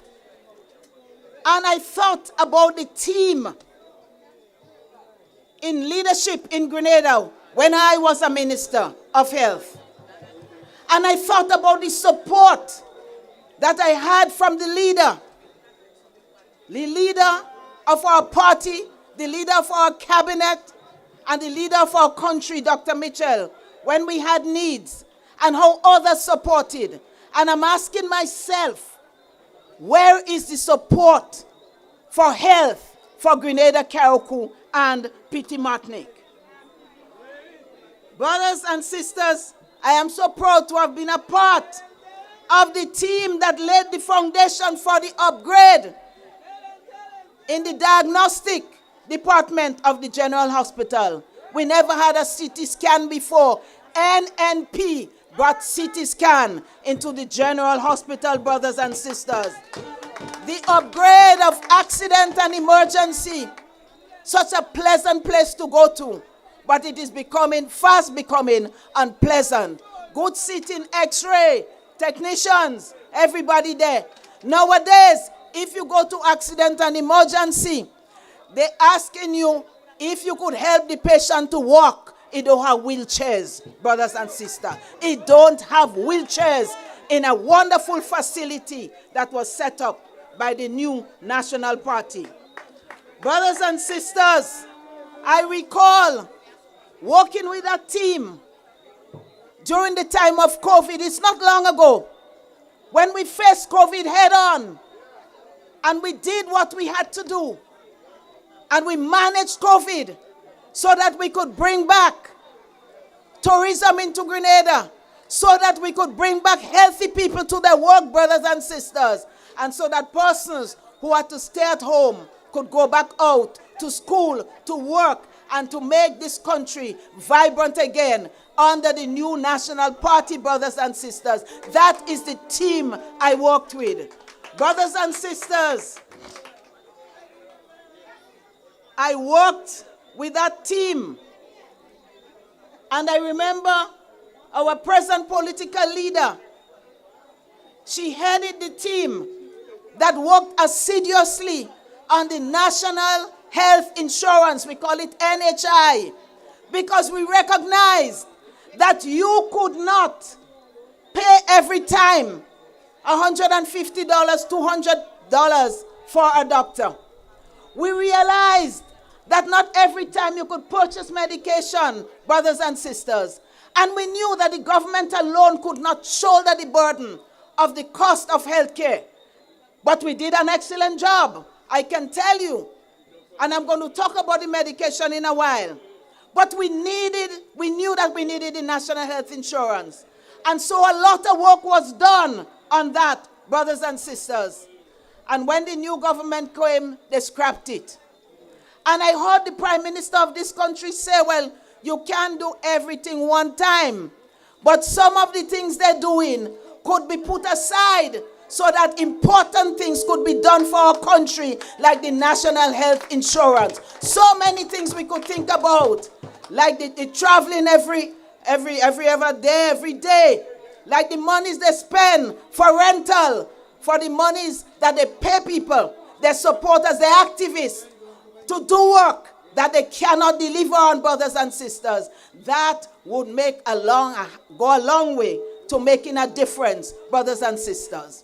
So, brothers and sisters, I remember when our present chairman, he was the Minister of Finance then, and we used to purchase medication from an institution in the region called the OECS PPS.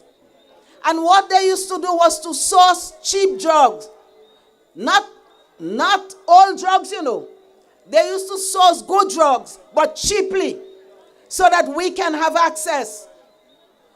You know, when we hear about people who have to skip days because they cannot buy the medication. One gentleman said to me, he is using a drug called Batis.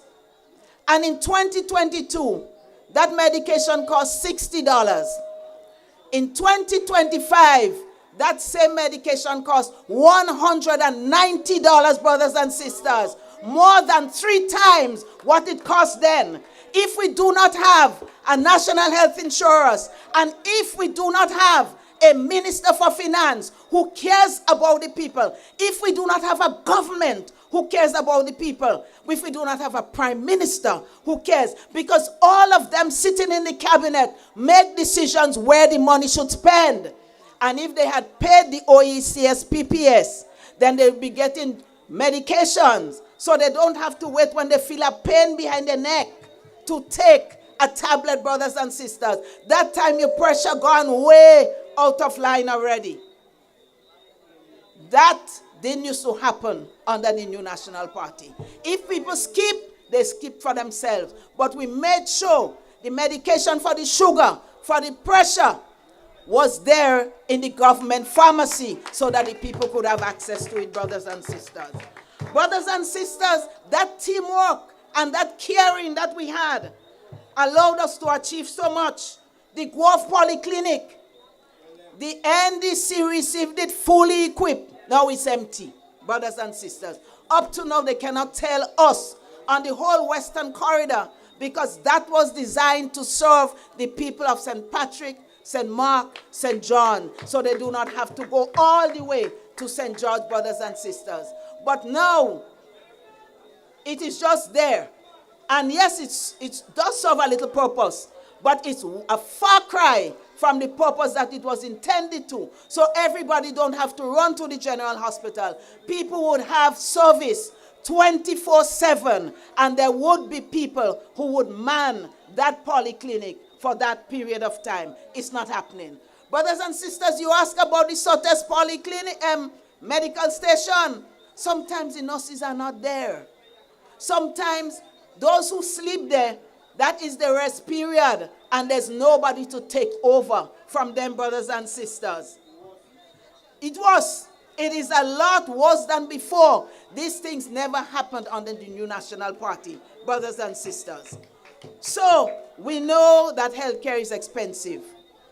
And one of the things that the New National Party would do when you restore us into office again is to ensure that we speedily move to continue the work for the National Health Insurance and implement it in the shortest possible time. So every little man in Rose Hill and other places in St. Patrick, in St. Mark, in all of the parishes, that they can have access to health care and they can have access to medication, brothers and sisters. That is what the New National Party is about. Brothers and sisters, but our present Prime Minister told us in his own words that the government is not prepared to pay for medication for you. So if you're not working, if they fire you from your job, if you get your subjects and you sit down home, brothers and sisters, or if you have a few children to take care of, and with the cost of living, and others spoke about it before me, so I will not go there. If you are having those kinds of difficulties, well, we know that Crapo smoke our pipe, brothers and sisters. He said no free healthcare anywhere in the world. But ask people in America, ask people in England, there is free healthcare in other countries in the world, brothers and sisters. But what he was saying is that there will be no free healthcare for the people of Grenada, Carriacou, and Petit Martinique, brothers and sisters. You know, the Prime Minister, as the leader of the country, he has a right, he has a prerogative to make his decision. So he made his decision. He's not paying for medication for us. But I want you to ask yourself, is that decision the right decision for the people of Grenada, Carriacou, and Petit Martinique? Although he could make it, but what gives him the right to determine how the monies that belongs to us should be spent, brothers and sisters, when he spends it on frivolous things that are not important to Grenada, and he denies the people who need it of Grenada, Carriacou, and Petit Martinique? So, brothers and sisters, we have to ask, why is the polyclinic that was built in St. John to serve the whole western side and anybody passing through, why is it not functioning as it should, brothers and sisters? Why is it that we not taking care of people with what we call chronic disease, the diabetes, which some people call sugar, the pressure, the hypertension, and the ever-increasing incidence of cancer, brothers and sisters. People are suffering because our government of the day is choosing to have a joyride while the people suffer. They don't care about us. And so some of you hide because you're afraid of them. But brothers and sisters, the more you hide, the more you keep silent, is the longer you let them stay. But we know the election is coming soon. We know it's coming soon, brothers and sisters. We have to do what we have to do. And just how he disenfranchised us with one stroke of the pen, brothers and sisters, with one stroke of the finger, we will remove him from that seat. They came with some empty promises, and some people believed them. And some people voted for them, and that's their right. But we know that all they have for us is empty promises. And the sooner we get rid of them, the sooner we will save Grenada, Carriacou, and Petit Martinique from her. But brothers and sisters, there is something that I must talk about. And Brother Bola, I will not be long. We must talk about Project Polaris. Because they are trying to tell Grenadians that that is the answer for health care. When you have pain, when you cannot buy your sugar medication, and you cannot buy your pressure medication, when you have cancer and you have to get some medication, what can Project Polaris do for you now, brothers and sisters? And so I want to talk to you in a sober way. Because when they started, they did a lot of PR, and they good on that picture, a lot of videos. And they said they had a team, and they used a big word, a team, a philanthropic team. They are going to be looking for the money for the new hospital. And then a few weeks ago, when they had the Afro-Caribbean conference, Afro-Exim, Caribbean, whatever convention, they made big announcement.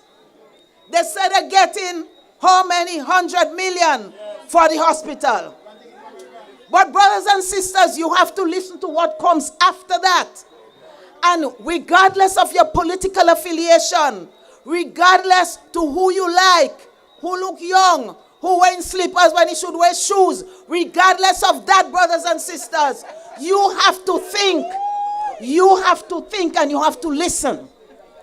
Because two things are very striking. After that conference, whoever the person was, he was giving a summary of the different Caribbean islands that would get money for different projects. I don't know if he missed it. I don't know if he forget. But the Project Polaris is not on that list, the final list that tells you which Caribbean islands, other Caribbean islands with other projects getting, and Project Polaris wasn't there. So I thought it was a mistake. But then I went to the throne speech. I expect to hear now that thing signed for the contract for the nice big hospital that we have to get. Brothers and sisters, I listened attentively. And then I read. And the only thing they promise us, they promise again, and we know how they does not keep their promise. They do not keep their promise. The only thing they promise us is a month's salary from the ministers. And as I said the other day, well, they get enough and they're tired. And all of them set so they could give us 1 month's salary. That can do Project Polaris. And then they say they're coming to you. They're coming to Grenadians at home and Grenadians abroad to get money to build the hospital. So one thing you know, he don't have no money for Project Polaris. And I challenge them to come to us, all of us as citizens of Grenada, and show us where this money is coming from. So they know they have to call election just now because they cannot continue with that kind of way they rule in the country. So they come with that to blind my pretty picture. I tell you, them pictures looking good.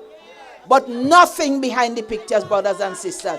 There is no money. So what we're saying, with whatever little is left, to the Prime Minister of this country, Honorable Dickon Mitchell, and the team, because we cannot blame one person for what is happening in health, because we as a team set the example.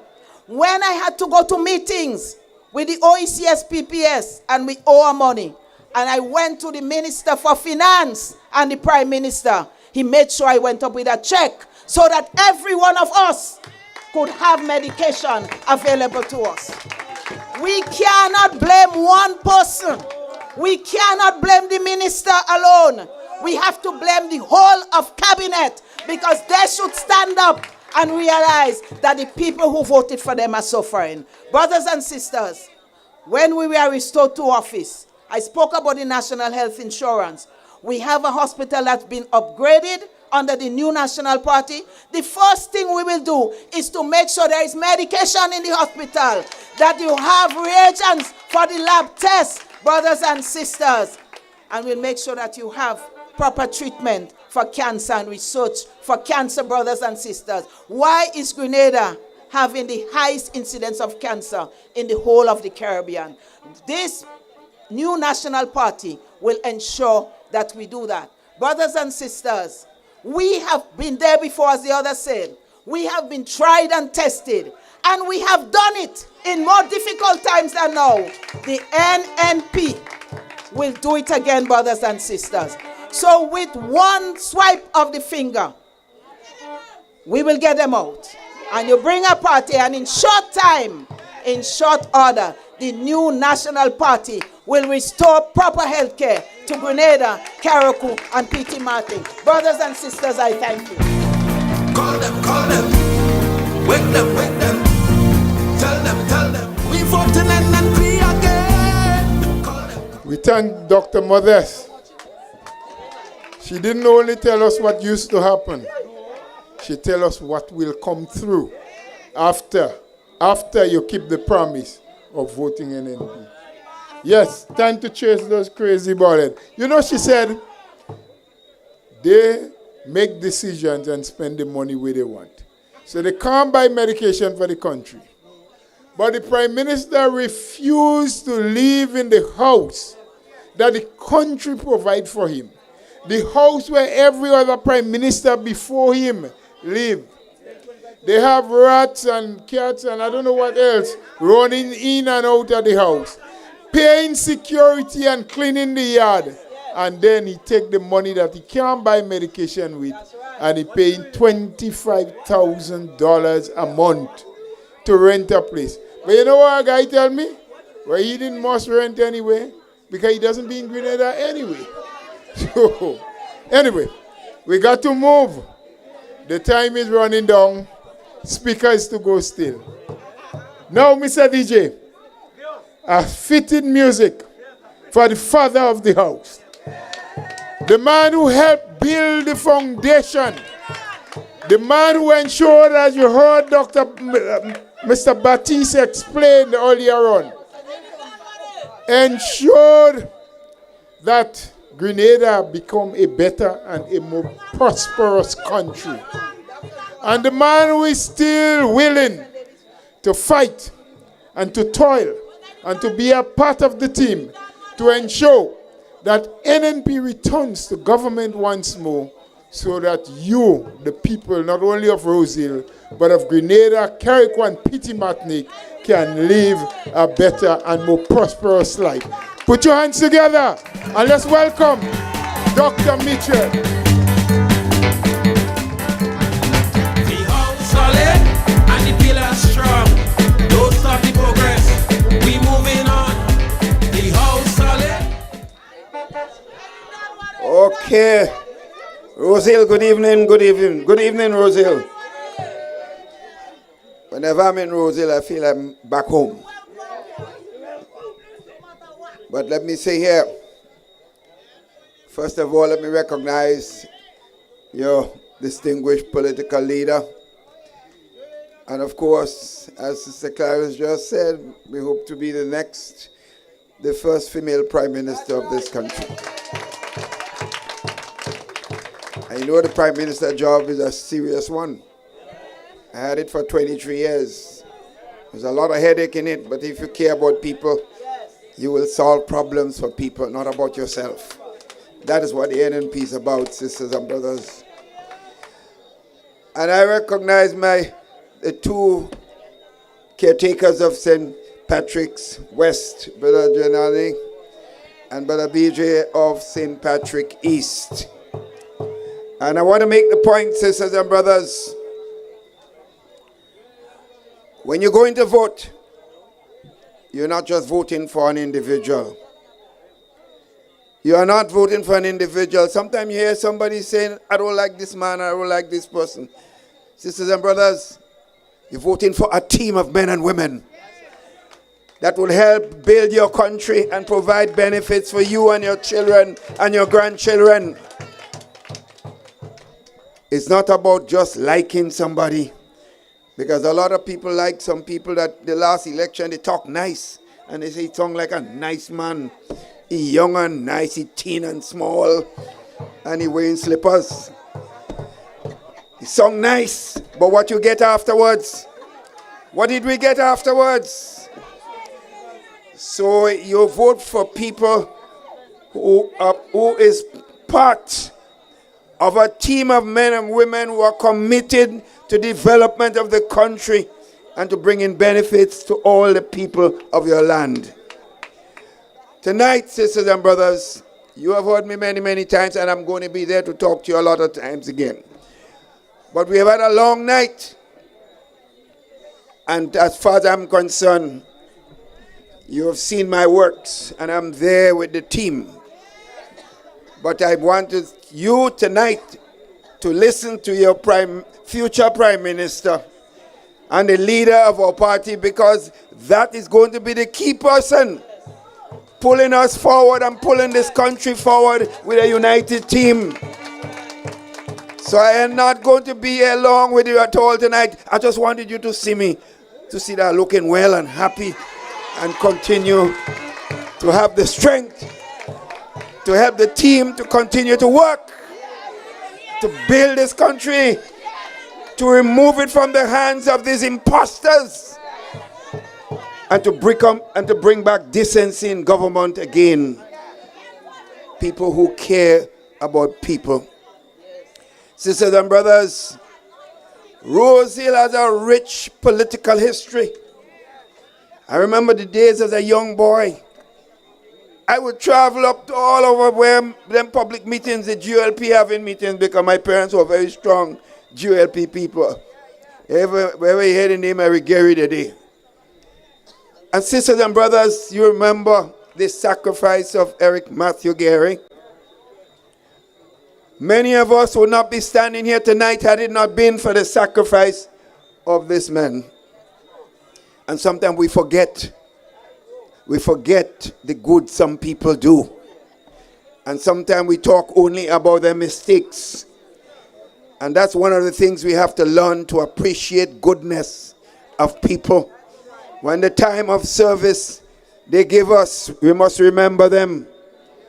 And that is why, sisters and brothers, all the other leaders of this country came and they made sacrifices. They were not perfect. None of us consider ourselves perfect, because the only perfect man or woman in this world is the man Jesus Christ, sisters and brothers. So therefore, Herbert Blaise was Prime Minister of this country, and he gave his service and sacrifice. He made a lot of sacrifice. George Brezan was Prime Minister. He made a lot of sacrifice in education. Ben Jones did the same thing. Nicholas Braffett. And whatever you could say about Tillman Thomas, he did serve and he made sacrifices. But today we have a Prime Minister who you never heard anything about, who cared nothing about people. But he's talking down to every one of us like little children, sisters and brothers. Today I was listening, you don't know when this man in the country. And I listening, he's now in Venezuela. Listen that one. The man now in Venezuela, hugging up Maduro and telling Maduro he going to put himself as a mediator between him and Trump. Trump, the man, Lord have mercy. We in trouble, We in trouble. The man say he go talk to Trump about the problem with Venezuela. My friends, I need to tell you much more, I don't need to tell you much more, but to say to you, you have to have people in government that understand, as Brother Batis said, understand diplomatic relations, that understand the business of governing, that understand the world that we're living in, and the things we should say and the things we should not say. Today, as far as I'm concerned, it's not just about NNP. It's not about a political party. The struggle we are now in and the fight ahead of us is to rescue Grenada, Carriacou, and Petit Martinique. And therefore, Brother Michael Batis was on a platform.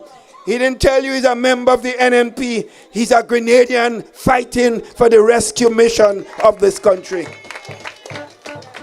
Therefore, that's our fight, and that is my fight.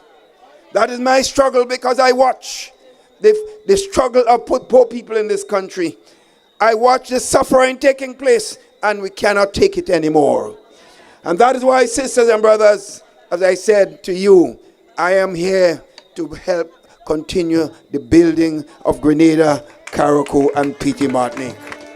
I have given over 40 years of my life in this politics, and I am here to continue that struggle. I'm not expected to be a candidate in the election, but I'm expected to be right there with the NNP when it's elected to help serve the people of this country and to provide advice to the team that you select to run your country. Therefore, tonight, sisters and brothers, I said I would be here with you again. This is just the start of the campaign. But I want you to listen carefully to the person that will be the head of the government of this country. So I say to you, I will be there with you. Do not worry. I ain't going anywhere. I am there. We will win the next election with your support. Thank you and good night.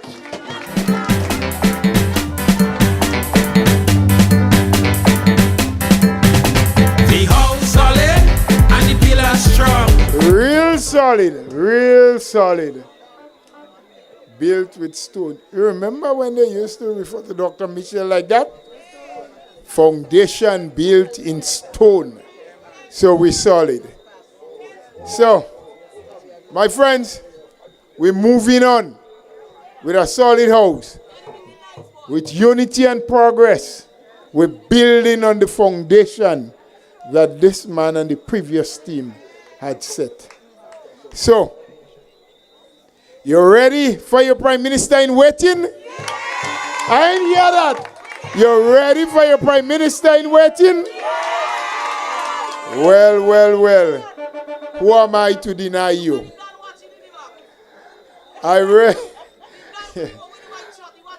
want you, my dear brothers and sisters, to raise your voices and to put your hand together. She has been a good student. She has learned well. She has risen to the occasion. She is ready and willing to serve. Let's give her our support. I bring to you Sister Emmeline Pierre.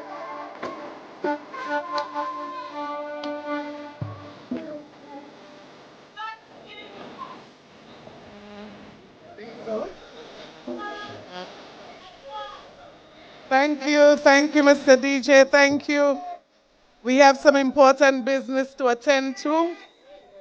Brothers and sisters, I want to begin by recognizing distinguished persons on the platform tonight. And to start with a former Prime Minister of Grenada, Carriacou and P.T. Martinique, the chairman of the new National Party, most outstanding former Prime Minister of this country, Dr. the Right Honorable Keith Mitchell. I want to also recognize my sisters, first of all. They say ladies first. I recognize Sister Clarice, Sister Nolin, Sister Lorena, and of course, the handsome men on the platform, Brother BJ, Brother Pablo, and Brother Gilani. Let me recognize tonight all of the Grenadians online, whether at home or in the diaspora. And you know I love to say this. We welcome every single one of you, including those of you who are not supporters of this party, because for us this message is not just political. This message is about the future of our country, and I know some of you care deeply about Grenada, Carriacou, and P.T. Martinique. And I want to recognize tonight all of the supporters of NNP who are here tonight, the men and women of Rose Hill. I say good night to every single one of you. NNPites! NNPites! The house solid! I said the house solid! Tonight, the progress stopped already. Tonight I want to say a very, very special good night to the people of Rose Hill. And somehow my attention has just been drawn to the men who are sitting in the shop nearby, looking on at the meeting. I want to say a special good night to you. I assume that you are from Rose Hill. We greet you in a special way as well. Tonight we are here because of you, the people of Rose Hill. It is the only reason we came here tonight. Tonight we are here to say to you, as many of the other speakers said, we feel your pain. But we don't just feel your pain. We are standing with you. We are standing for you. We are standing on your behalf tonight. Brothers and sisters, the reason we are standing tonight is because too many Grenadians are fed up with the situation in this country. Too many Grenadians are calling on the new National Party to be their voice, to represent them, and to do what is necessary to return to office. I say to you tonight, we are not going to fail you. You can count on us. You can count on us. And I believe one of the fundamental reasons that you can count on us, we have been tried, we have been tested, and we have proven before that we are capable of delivering, and that is why we are standing with you tonight. I give you the assurance, brothers and sisters, that we are building a stronger team. And we are doing this not for ourselves, but we are doing this for the people of Grenada, Carriacou, and P.T. Martinique. We are ready to serve you again. Brothers and sisters, a lot has been said tonight about our fishermen. But I want to add one or two things. Maybe a few things that are more current. Brothers and sisters, I'm so proud of this party of which I belong, because it took the NNP to force the administration in office to draw up a schedule to meet with the fishermen of this country. For the last week and a half, we've been calling them out for the lack of respect to the farmers of this country, and they finally decided to start those meetings. But you know what is painful? Most people in this country know it. that most of the fishermen who will be affected by the impending ban are fishermen from Carriacou and Petite Martinique. Can you imagine, brothers and sisters, that they were left out of the schedule that was created by the government of this country? But they're paying attention because just a few days ago, they reported to myself and Brother Cox the level of disrespect that is meted out to them.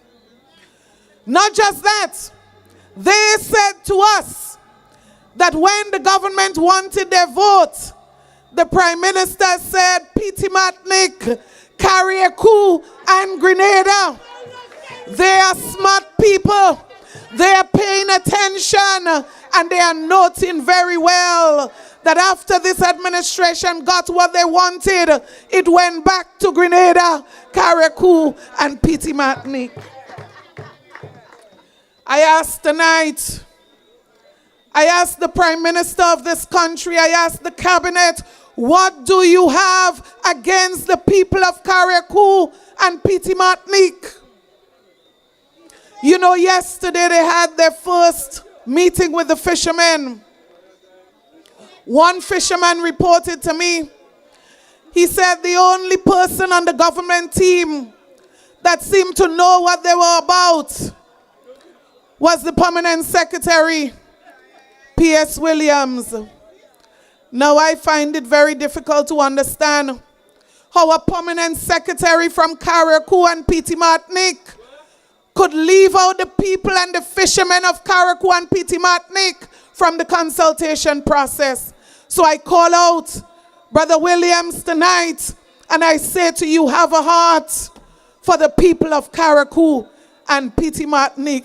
They didn't get their name on the passport, but I say put them on the consultation list so their voices can be heard on such an important matter.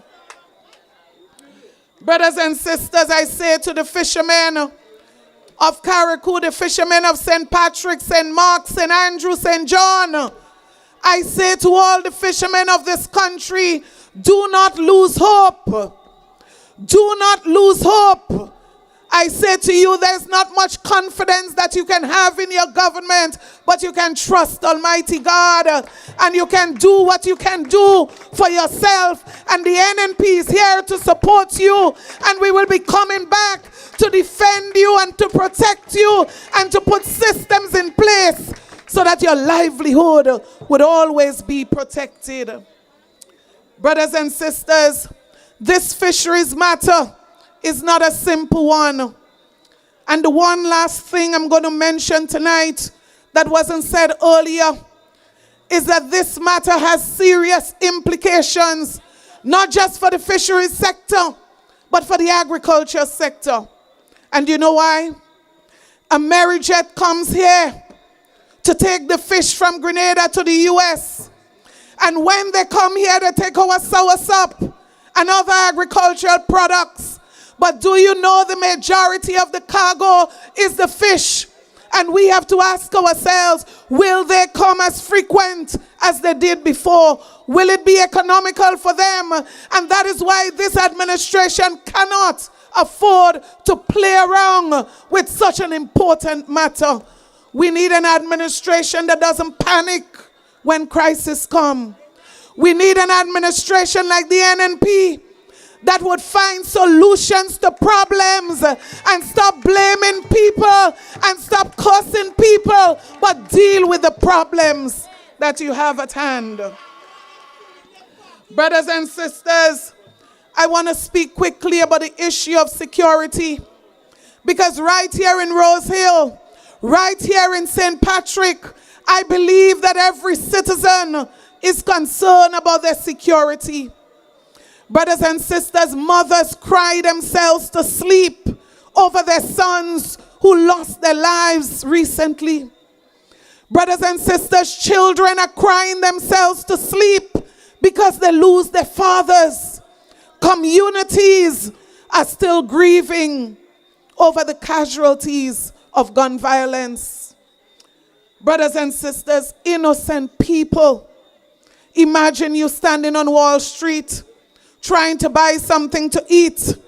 Imagine you standing in Rose Hill Junction just relaxing maybe, and someone just passes by, takes out a gun, stop the car, and just shoot a bullet in your foot. This is a real story of what has happened in my own constituency. And I said to somebody, this happened just a few feet away from a crusade that was in progress. The situation is real. But brothers and sisters, when I look at how this administration is dealing with serious business, I get worried. I get very worried about the future of this country as it relates to national security. Brothers and sisters, this ought not to be taken lightly. And so tonight I say to you, the government in a recent statement, one minister speaking on behalf of the government drew reference to a Caribbean country, I'm not going to call the name, and they said we need to learn from the people of that country. We need to take a page from their book.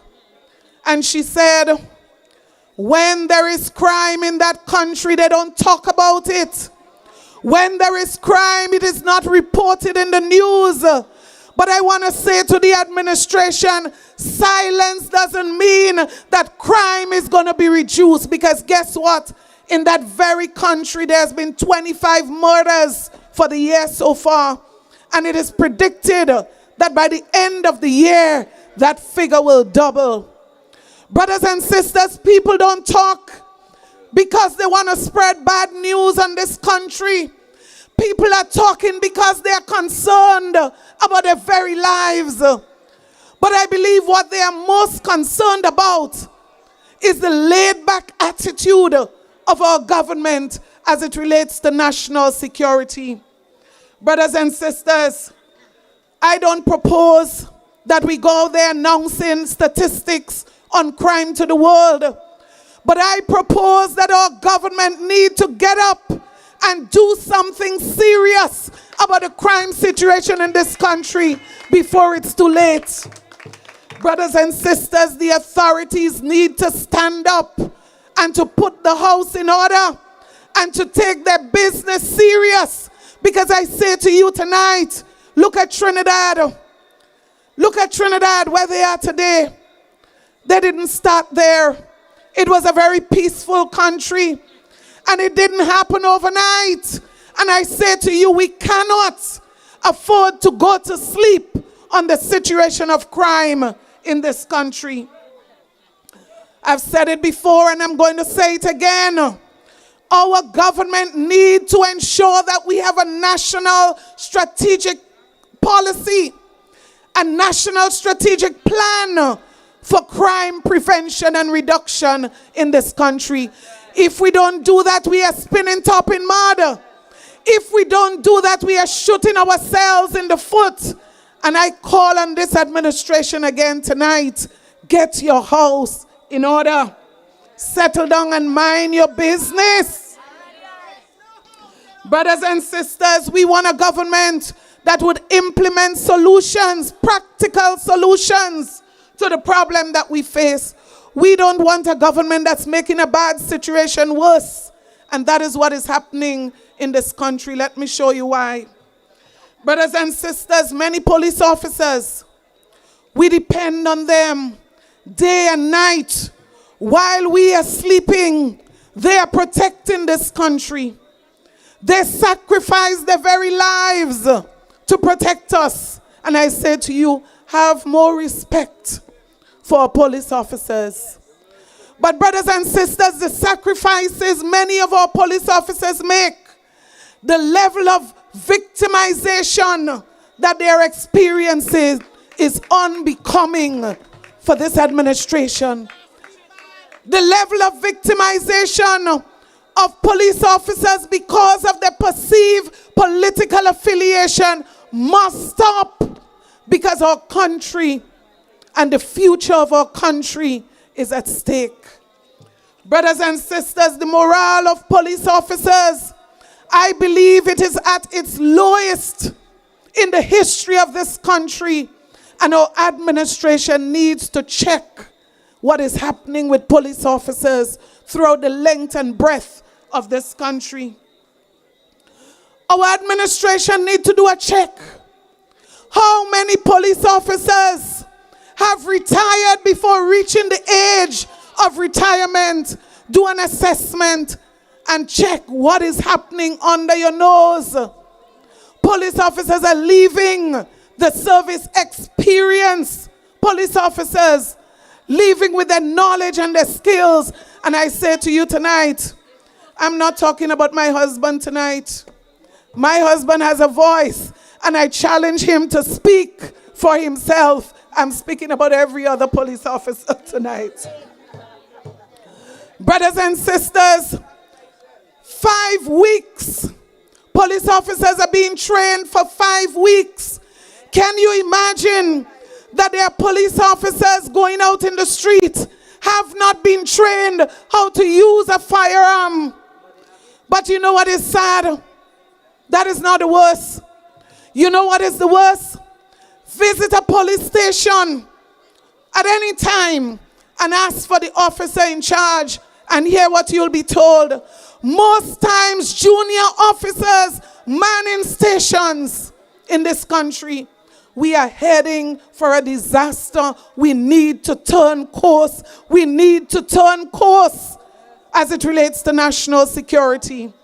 We will not be able to deal with what we're looking for. Brothers and sisters, the situation is dire. It is serious. And I'm speaking from a point of knowledge because I converse with police officers not just in my constituency, but throughout the length and breadth of this country. They call, they complain, they are concerned because their voices are not being heard. And as I said to you, they are victimized because of their perceived political affiliation.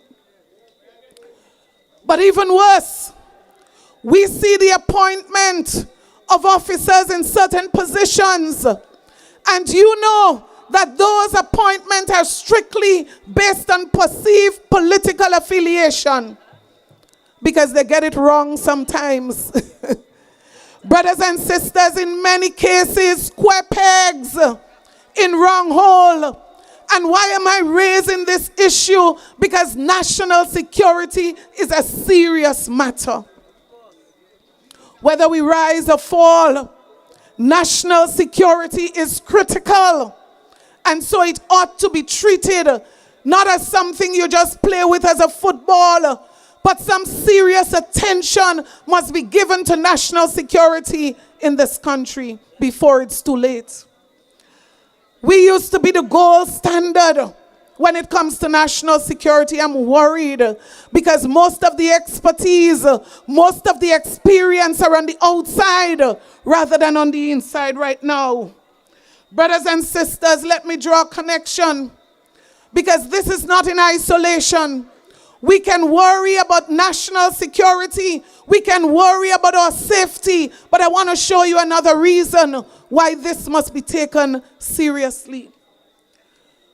While we have a threat, brothers and sisters, to national security in this country due to poor governance and poor leadership, on top of that, we know that the cost of living is rising significantly and consistently. Brothers and sisters, food prices up, medication up. And when you have a situation like this, you are sending more people into poverty. People cannot feed themselves. Brothers and sisters, when people cannot find their basic needs, it is not my opinion, it is not my thought. Research has shown us that what is going to happen is that you are going to have an increase in crime. Because when you deny people, when you hold back on their basic need, they find ways to find their basic needs, unfortunately. And I'm saying to us in this country, I'm saying to the leadership of this country, do not trivialize the issue of national security. Do not trivialize the correlation, the relationship between national security and rising cost of living. We are in a serious situation right now. Brothers and sisters, do not underestimate the relationship between rising cost of living, national security issues and concern, and violence in the home. There are too many things at stake for us to continue on the road that we are going. And I ask this administration, stop, assess the situation, and do something to make a difference in this country. Brothers and sisters, the wastage, the corruption that is taking place, all of that is linked to a situation that is going to cause the further deterioration in the security issues in our country, the state of national security. And I'm saying to you, we are on the wrong path in this country. So tonight, brothers and sisters, I say to you, mindful of the time, I say to you, we have decisions, important decisions to make. But you know what? Whether this country goes forward, whether this country goes backward, the decision lies in your hands. The decision is up to you. What happens to the future of this country? And so I say to you tonight, if you care about Grenada, if you love your country, I say to you, forget about color.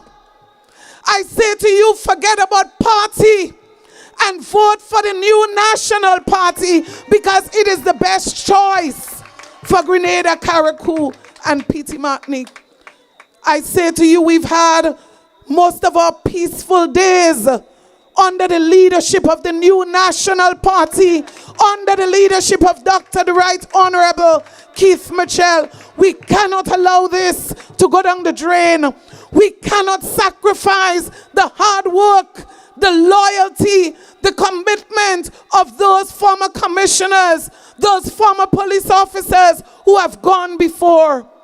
I call on you tonight and I ask you the very serious question. Are you prepared to be the change for betterment in Grenada, Carriacou, and Petit Martinique? Are you prepared to put aside your likes and dislikes for a future that will be bright for your children, a future that would be brighter for your grandchildren? Because Grenada is bigger than all of us. And so I say to you tonight, search yourself and ask yourself, what do you need to do? And let me help you. Every single person that will vote the new national party into office, I say to you, make sure that they are registered. Make sure that you do whatever you have to do to preach the message of hope of the new national party to the people in your community, even the people in your home, because we cannot take the future of this country for granted. And tonight I say to you, I am confident, with God by our side, with our faith and our trust in God, with our conviction that God is able, that we are going to do this together. Not for ourselves, but for Grenada, Carriacou, and Petit Martinique too. Brothers and sisters, I say to you, have a good night, but think about your country, think about your future, think about the future of Grenada, Carriacou, and Petit Martinique, and stand on the right side. Stay on the right side, the side of the new national party. God bless you. God bless you. God bless you.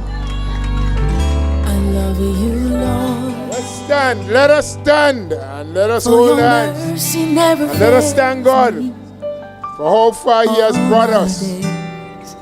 I've been held in your hand. Will give us strength from the to moment continue. that I wake up until I lay my head. Oh, I will sing of the goodness of God. All my life been faithful.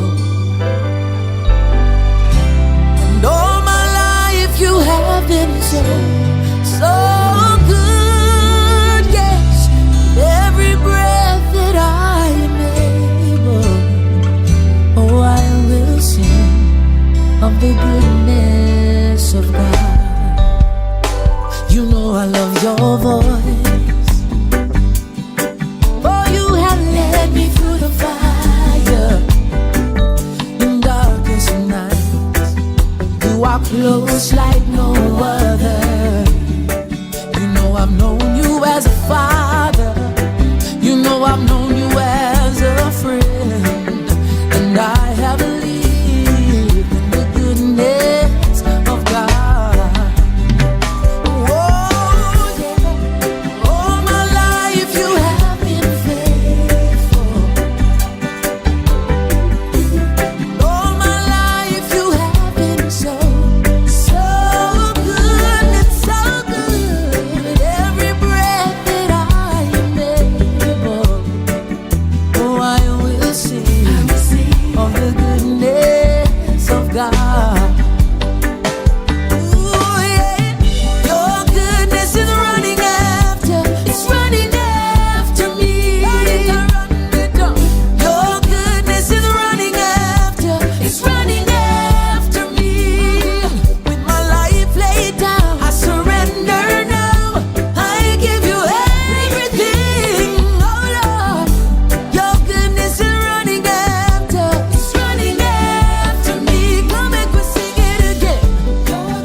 We wish to thank everyone, all our platform speakers, and to thank you, all of you, Rose Hill and surrounding villages that had turned out tonight. Let's go home understanding that we have one thing to do: protect this country. Just one quick housekeeping matter. The Child Protection Authority, they will be having a meeting for parents tomorrow afternoon at the River Sally Government School from 5 p.m. Please, make the time, go listen to what they have to say. And they tell me to tell you as well, Rose Hill, River Sally, the villages around, that they are providing refreshment. I'm just telling you as they told me. Tomorrow evening, River Sally Government School from 5 p.m.